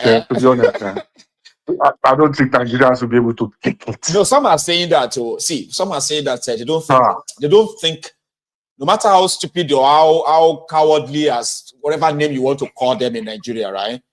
That they don't think they are going to hold on to that long, except if Tinubu changes his way, which is Maiyegun, I'm in Nigeria. It is not. It is not easy. No chance. Maiyegun, it is not easy. People to even buy credit data. Those things that Obasanjo Koolu came out and made very cheap at the time. These people have come to start problem and poverty. The bastards will now say he has worked so well. All the governors, he has worked so well. We'll give him 70% in our region. They can start burning all those Akpabiole house, all those things they are thinking. They will burn all of them when anger is. They want to put this man back home. You get people that in support. See, that's why I'm in support of last time. Yeah, that's why I'm in support of the obedient. I don't agree with them because I consider it as a waste of time, right? But the fact that they may actually be the catalyst that will I believe so too. Wherever we are supposed to be. I believe so. Here you get. I believe so too. I believe so too. Nothing to you, Baba. I believe so, and that's why they're scared of them. God bless you, my brother. God bless you. And you too, sir. You know, you have a good one. Yeah. So I have another caller, Barry. I think that's Barry. The number says, hello. Yeah, Maiyegun, Baba. Baba. How are you? Valentino from Sugarland. Oh, yeah, my man from Sugarland. How are you doing tonight? Yeah, I'm okay. How are you doing? We missed this session, Baba, man. Give it to us, man. I know. No, this is what you miss. So this segment of where all of us can add our contribution. But I mean, I've been giving you exclusive in the last 1 week. I promise you. Yes, I mean, yours is 90%, but that 10% is also important. You know what I mean? Even though sometimes some of us say stupid things, but I mean, it's part of it. You know what I mean? I know. So, you know, everybody has gotten. You know, everyone has gotten used to that part. So when you suddenly just you suddenly just close it, they will know something is missing. Like, you know, every evening everybody says, "Oh, Maiyegun speaks," then we speak. Hang on, we've not been speaking. I've been noticing. So you always know something is missing. But don't worry. I can always make it up to all of you. Thank you, Baba. Thank you very much. Anyway, I'll be very brief. Yes, sir, please. You see the woman, you know, one problem we Nigerians have, even though I see myself as a Biafran, but unfortunately we still call ourselves Nigerians for now. You know what I mean? At least not one problem choice, it's just by force. Yeah. Most of us, I'm not excluding myself, because if you exclude yourself, they go say, it isn't that you know pass. One problem that we Nigerians have is that we can see that woman that was talking, that Natasha said that. You can see even my 10-year-old boy will understand that is what is it? What is something wrong with this woman? You don't need to be. I was like, that can't be just me. This person seems to have this what do they call it? Compulsive personality disorder. You know, where you kind of make yourself like, do you know me? Do you know what I'm capable of? My brother, I'm gonna me, Maiyegun here now. Come and tell love now. Say, do you know how many governors where they beg me to help them in Nigeria? She knows some of you where sit down, they will just be like, say, she no be say, na madman, they listen to all this one. Why I don't notice? Because that's exactly what I saw in her. Of course, she has an audience, unfortunately. My brother, Maiyegun, you speak Oyibo. For me, that woman is a mad woman. But you know the funny part, people are still sharing that nonsense, and they discuss about this in Channel TV and Arise TV. You know what I mean? Really? How can we be so low? You know what I mean? They actually discuss that on their TV. Yes, they're discussing in Channel and Arise TV, and I had this. I was like, are we kidding? Are they kidding me? Are we that stupid? You know what I mean? Anyways, everybody knows she's a mad woman. You know. Then number two. No matter whatever they are doing, Chief Nibu know that it is only miracle that will survive him. You know what I mean? Because there is no way. There is no way. I came back from Nigeria. I was in Nigeria. How you want to I told you I was in Nigeria when you came to Houston, right? Yes. My brother, guy man, we know this thing. If not before, if you I don't know how to say it so that I won't get in trouble. If you give woman 10K, she goes say what to do? She goes say what? Nah, you okay? We're not gonna buy anything. Now only food and where we charge my phone is what they need. The first priority now, food and where they that is charge. how bad it has gotten. Before ordinary, give woman 10K. That is when 10K has value. At least 10K can make you a pot of soup and a pot of stew. Then they will say, what be this? Now, at all, make her eat, make her charge my phone. That is all that matters. It's so sad. Anyway, my brother, thank you very much for telling me. Thank you so much again as well, for adding your voice. I appreciate it. Enjoy your evening, man. Thank you, sir. So, indeed, it will touch everybody, go touch everybody. About no be threat to, na fact to. It will touch everybody, go touch everybody. No, they say people they threaten you. It's not a threat to. It's actually a fact. Here is my caller. Hello. Maiyegun Baba. Baba, how are you? Good, my brother. Thank God. How is family? Very well, Lord. Thank you, sir. Good evening. How are you? I mean, how you doing overall? Thank God.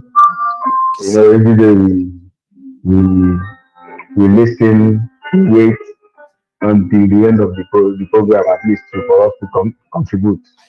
And then we say we'll see you next time, my brother, and a heartbreak.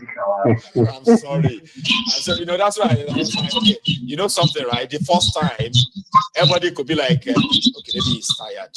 And I wanted to call him tomorrow. The second time, Maiyegun, what's going on? I'll see you tomorrow. The third time, I'll see you tomorrow. Maiyegun, can you happen? So I can imagine. That's why I had to sit back tonight and say, well, you know what? Because I was having migraine when we first started. I don't know why. So I had to use some paracetamol on the program. And then I felt, I started feeling better after an hour. And I was like, okay, you know what? Maybe we can take calls. And I'm glad I'm glad I did now. So please, Baba. And the other guy I called, I complained about, because sometimes you see, maybe normally me from 8 o'clock I start to look up to see if they are there, and then I wait, I continue, I refresh, I reload. It's not going live. Yeah, and then the next thing I see is the non-profit. So how come? That is the reason why I haven't changed my broadcasting software. You see, StreamYard allows you to, when you set up, right, people can know ahead.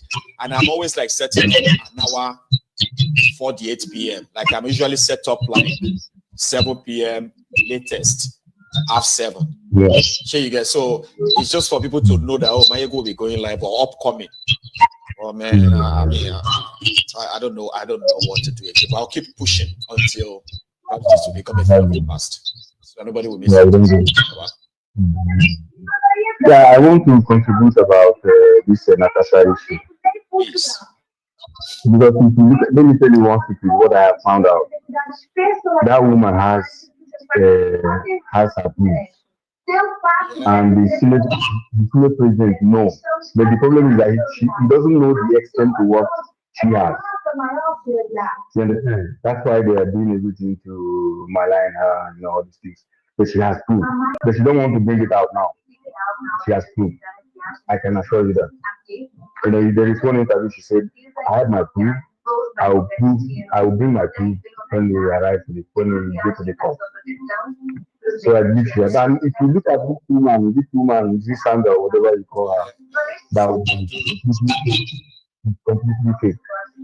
You know, lies, when you start to lie, if you look at it, you see the lies all over. Yoruba will say amulubala, conjecture, just to kind of make it, to paint a picture.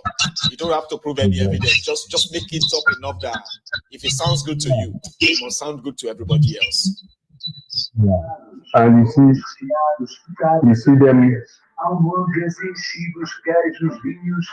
see them coming to. Hello?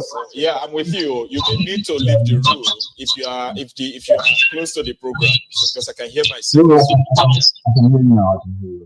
And then what I want to say is, if you see them coming to debunk, like the guy who said he said something to the Senate president, all these things are because they know there's mistakes. There is mistakes, you know. So now they are coming. I automatically just believe that they did it. Yeah. And see how God take catch them. Then when the woman show the phone, you see Senate president. If she says she don't know all this people, how can you save someone with Senate president? So I want to say something also. One more point, please. Yes, sir. There is this Anambra issue about this guy who defected. Back in what happened is that they know that guy is the only person who can challenge them. Are you getting it? I'm with you. So they invited him. They said, "Come, we will give you this." Because that guy with Labour Party in Anambra, there is a problem. You understand? They go to the pool. So they just pick Valentine Zimbo, Yes. How they finish the guy now? They cheat him. You understand? They cheat him. So that's what happens. They're not going to give him anything. They just, even the other guy, the APC guy, is someone they've already paid. They've bought him. So he's just there. That guy is, even Soludo is winning the election, certain. But with that Labour Party guys comes to the school, there will be problem. So that's the issue. That's what I want to say. Anyway, that's a good one then. Because you mentioned Soludo, something I picked up. I think I picked that up yesterday. Sorry, 1 second. I picked that up yesterday. It was another supposed completed road. And the reason why I actually picked it up is I love the background music. And I also love the scenery as well. You get what I mean? So I said I want to put that up for us this evening, at least for the sake of a conversation like this. Here you go. But I'll try and put it up if I can still get it though, because I'm trying to look for it. I don't think I do have it anymore. So yeah. If you see what Rufai is doing, that's what they want to do to Obi. But Obi is smarter than They want to say all this coalition. So Obi should join them. They just want all this. You understand? He's a desperate guy, and that's it. And Nigerians know that those people are dirty. Once Obi join them, forget it. Anyway, let me look at that one. Thank you so much for calling in. Enjoy your evening too. So I have another caller, but I'm going to ask this my caller to hang in there for me for a second while I go to you, the brethren who are still, all of you are still with me. Just before you leave, okay? Remember, like the broadcast. We're over 2,000 of us, from the start. But right now, we have a lot of us who have left, but we only have just about, can you imagine? Less than 600 people actually like the broadcast. Less than 590. It's crazy, right? Please like the broadcast before you check out, okay? Here is my caller. Hello. Hello, Maiyegun. Hey, I'm so happy. I'm so happy. Please, people, I don't know why you're not liking the thing. We are all enjoying it. What is stopping from the people from, just press on that the thumb up. Press on me. It doesn't take a second. Please, let's encourage this man. Thank you so much. I'm so happy. Because I've, sometimes when you take calls, I hear you. I can see. You can see how many missed calls.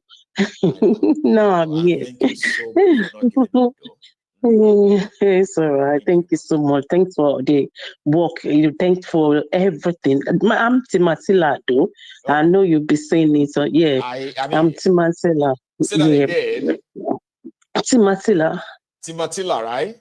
Yeah. I'm seeing that. I'm trying to now I can see me. I'm trying to kind of picture what you look like and put it beside that name. Yes, I've seen some of the comments. I just said hello now. Yeah. I just posted hello now. Yeah. God bless you. Yeah. Thank you so much. Mm-hmm. Yeah. Number one, let me talk about that Natasha. That lady. Yeah. The lady, I believe she has this all this personality, obsessive, compulsive, something. Is that what you call it? Yeah, I'm trying to find it. Yeah, it's OCPD. It's right. OCPD. Yeah, she has that thing. That is why when you kind of begin to ascribe importance to yourself that you don't really, you are not. Exactly. You know, you're not They who put what you are themselves. trying to make yourself look like, but you respond that that's who you are. Yeah, they believe it. They'll believe that is what they are, to be honest. So they will be doing it, and I'm like, help her for yeah. what? Like arrest For Akpabiole or what? And if you notice when they call Kemi, yeah, you know, if you notice that she missed her words, it's like she was so like confused. You understand? Before she put herself yeah. So before she later put herself together, you know. So that one is not something that we should even reckon with. But so unfortunate Nigerians, they just pick up, they hit whatever they give them, you know. It's so unfortunate. They don't really use their brain. I'm sorry. Yeah, it's so unfortunate. And see, I need to say this: the way that country is going, is terrible. I don't think people see it enough. They don't really attach anything like the country is scary. The way, the way it's going is scary, honestly, because all these things that is happening is too much. How can someone go into, I mean, like you deducting or debits the woman the money, and you are saying and you're saying she's owing and the loan she collected, she the whole so many. I mean, you've been doing this several times, and they came in to call you to complain. Then the next thing is just the call EFCC, and for crying out loud, what is the job description of EFCC? Me ask them again. So what is when the EFCC started wearing black dress, dress, gestapo style, kidnapping citizens on the streets, like when on the street start? Is EFCC in charge of cyberbullying? No. So financial crime, what is cyberbullying? Like so what is going on? What is going on? This thing is like everybody there. These people are just doing anything. It's like the man, their president, the president, is there. They know he's a criminal. They know he's evil. You know, so everybody just footstep. So that is just it. See what there's no consequences. See what the son did, right? And it's now coming out damage control. Like, like it's with God save you or something like that. You know? So all those things, what is going on? This is scary, people, Nigerians. It is impunity. Yes, this is so more. This is getting really loud. It's already out of. So they have to show us mercy. Do you get that? Why you want to Palestine? See what he was saying. Rubbish. He was just telling them all those things. I said the road, Kiniko, and they're going to the forest, whatever. He was just saying it. He didn't mean it. I know. He didn't mean it. Just said it just to make them like, yes, I'm here. Just to talk. So that is just it. This man is something, and so the most scary part of this thing is some people that are well learned, the way they talk, you be like that to reset their brain. Honestly, like what is that thing that is going to happen? That is going to force majority of us to join that critical mass to save the rest of us. Some said something will happen. Something must happen. And I'm like, what is that thing? When is it going to be? Wow. Like that song, you know, I'm not tete wow, I'm not tete bo. Because by the time you come back, if later you can't come, later, everything don't scatter. Everybody nothing. I don't know, man. I don't know. We'll keep this is serious. So Nigerians, please wake up for whatever you can do, please. Thank you so much, Maiyegun. Thank you. God bless you. My regards to the family. Thank you. God bless you. Have a All right, wonderful then. night. Okay. Same Stay here. safe. Yes, ma'am. Same here. Thank So you. this Bye. is, this is me now kind of like coming back into us having our chats normally, where you can indeed add your own widow's mites, your own piece of information or contribution to what we have discussed. And remember again that you do not really have to just talk about what Maiyegun spoke about in the evening or on the program. It may be something else, probably that I've spoken on probably 2, 3, 4, 5, 6 a weekday ago. You see have that shot, all right? But for now, I am going to wrap it up. Okay, so please, for the last time, kindly like the broadcast yourself, share it, and just do all the normal. And I am going to be back here tomorrow. Tomorrow is Sunday, and if all things goes as we hope, and nothing we're not thinking is kind of like disrupting that. Okay. I wanted to say it in Yoruba, but I'll say it in English, all right? It simply means, I'm going to see you tomorrow. It is certain, okay? And at the same time, until then, right, do all you can, okay? Never to stop watching Maiyegun, the entire household. Thank you so much, everyone, for your time. Again, I'm going to say good night. Good night.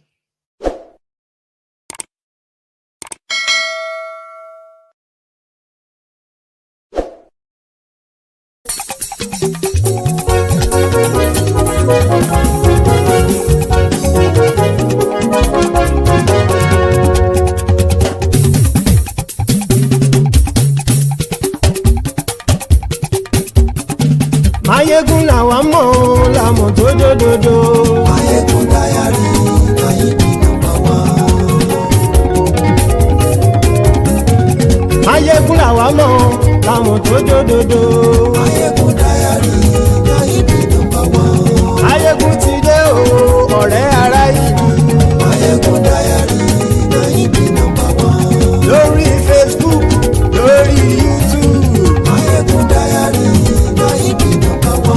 Gbogbo bó ṣe ń lọ ni Maiyegun já wa sí. Maiyegun dáyàrí Maiyegun nọ́mbà wá. Àṣírí ọ̀jẹ̀lú kì í bò níbẹ̀ o. Maiyegun dáyàrí Maiyegun nọ́mbà wá. Bó bá ṣe eré àní Maiyegun máa wí. Maiyegun dáyàrí Maiyegun nọ́mbà wá. Ó sì tún ṣe eré wàá gbọ́ níbẹ̀ o. Maiyegun dáyàrí Maiyegun nọ́mbà wá. Maiyegun dáyàrí Politico. Maiyegun dáyàrí Maiyegun nọ́mbà wá. Godfatherism kò sí lọ́rọ̀ Maiyegun. Maiyegun dáyàrí Maiyegun nọ́mbà wá. Ẹ farabalẹ̀ sẹ́ o kẹgọ́rọ̀ lẹ́nu o. Maiyegun dáyàrí Maiyegun nọ́mbà wá. Àní Maiyegun làwa mọ̀ tó dòdòdò. Maiyegun dáyàrí Maiyegun nọ́mbà wá.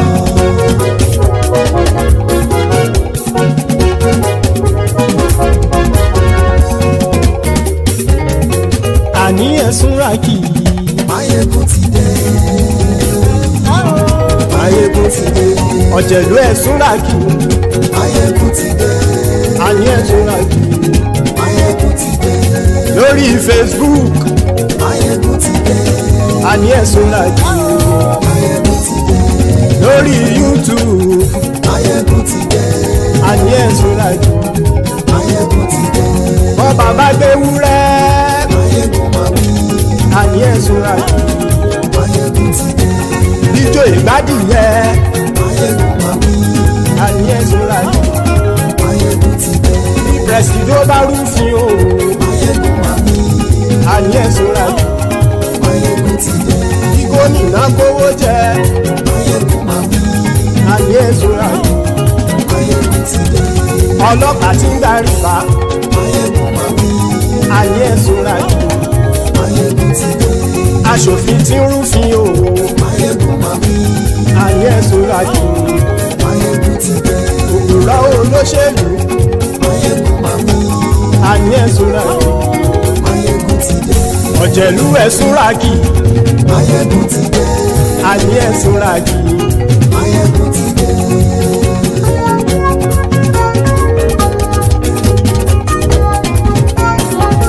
Maiyegun ti dé gbogbo ọ̀jẹ̀lú ẹ̀sùn rà kì.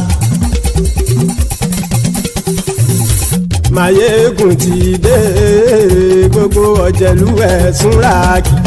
Ṣùgbọ́n ní bá ti ṣe èyí tó yẹ kí wọ́n ṣe ọmọ bá dèrò ní fi wọ́n níran o. Maiyegun ti dé gbogbo ọ̀jẹ̀lú ẹ̀sùn rà kì. Maiyegun ti dé gbogbo ọ̀jẹ̀lú ẹ̀sùn rà kì. Ṣùgbọ́n ní bá ti ṣe èyí tó yẹ kí wọ́n ṣe ọmọ bá dèrò ní fi wọ́n níran. Wọ́n fowó bẹ́ẹ̀ o Maiyegun ó sọ pé wọ́n ò fẹ́ bẹ̀. Wọ́n fowó bẹ́ẹ̀ Maiyegun ó sọ pé wọ́n ò fẹ́ bẹ̀. Oníkan ṣáàtì ṣe èyí tó yẹ kí wọ́n ṣe fáwọn ará ìlú tó gbé wọn débẹ̀ o. Maiyegun ti dé gbogbo ọ̀jẹ̀lú ẹ̀sùn rà kì. Maiyegun ti dé gbogbo ọ̀jẹ̀lú ẹ̀sùn rà kì. Ṣùgbọ́n ní bá ti ṣe yìí tó yẹ kí wọ́n ṣe ọmọ bá dẹ́rọ̀ ò ní fi wọ́n níran. Kì máa yí ṣe eré ọ̀rọ̀ yìí kì í ṣe ẹ̀fẹ̀. Kì máa yí ṣe eré ọ̀rọ̀ yìí kì í ṣe ẹ̀fẹ̀. Ẹni bá ti lè lẹ́bọ̀ lẹ́rù o ọmọ bá dèrò kàṣàyè tú wọn síta. Maiyegun ti dé gbogbo ọ̀jẹ̀lú ẹ̀sùn rà kì. Maiyegun ti dé gbogbo ọ̀jẹ̀lú ẹ̀sùn rà kì. Ṣùgbọ́n ní bá ti ṣe yìí tó yẹ kí wọ́n ṣe ọmọ bá dẹ́rọ̀ ò ní fi wọ́n níran. Tẹnitẹni ọmọ Maiyegun ọ̀rẹ́ ara ìlú mọ̀mọ́ ni mo fọlọ́run ṣọ́ ẹ̀ bá kìlẹ́bù. Lóòótọ́ olódodo ìlú ọ̀tá ìlú mọ̀mọ́ ni ìwọ ṣá máa ń ṣọ́ra kò sì mọ́ bẹ̀rù. Bọ́tà ń lè rí bóníṣègùn lé káwọn mọ̀mọ́ fi ṣera wọn ni ó ti dẹrùn tí wọn ò gbọ́dọ̀ sè mọ́bẹ̀. Èèpo ọ̀bọ lọmọ bá dérò tàjẹ́ ò gbọ́dọ̀ jẹ́ ó ti jọba lórí àbínú ẹni kò sì mọ́ bùyà. Àìsíwọ́lu ní ẹnìkẹ́ ìgbódì ẹyin lábàrá o ó kó ẹni tó bá dán wò á kàmù. Maiyegun ti dé gbogbo ọ̀jẹ̀lú ẹ̀sùn rà kì. Maiyegun ti dé gbogbo ọ̀jẹ̀lú ẹ̀sùn rà kì o. Ẹni bá ti ṣe yìí tó yẹ kí wọ́n ṣe ọmọ bá dèrò òní fi wọ́n níran o. Maiyegun ti dé gbogbo ọ̀jẹ̀lú ẹ̀sùn rà kì. Maiyegun ti dé gbogbo ọ̀jẹ̀lú ẹ̀sùn rà kì. Ṣùgbọ́n ní bá ti ṣe yìí tó yẹ kí wọ́n ṣe ọmọ bá dẹ́rọ̀ ò ní fi wọ́n níran.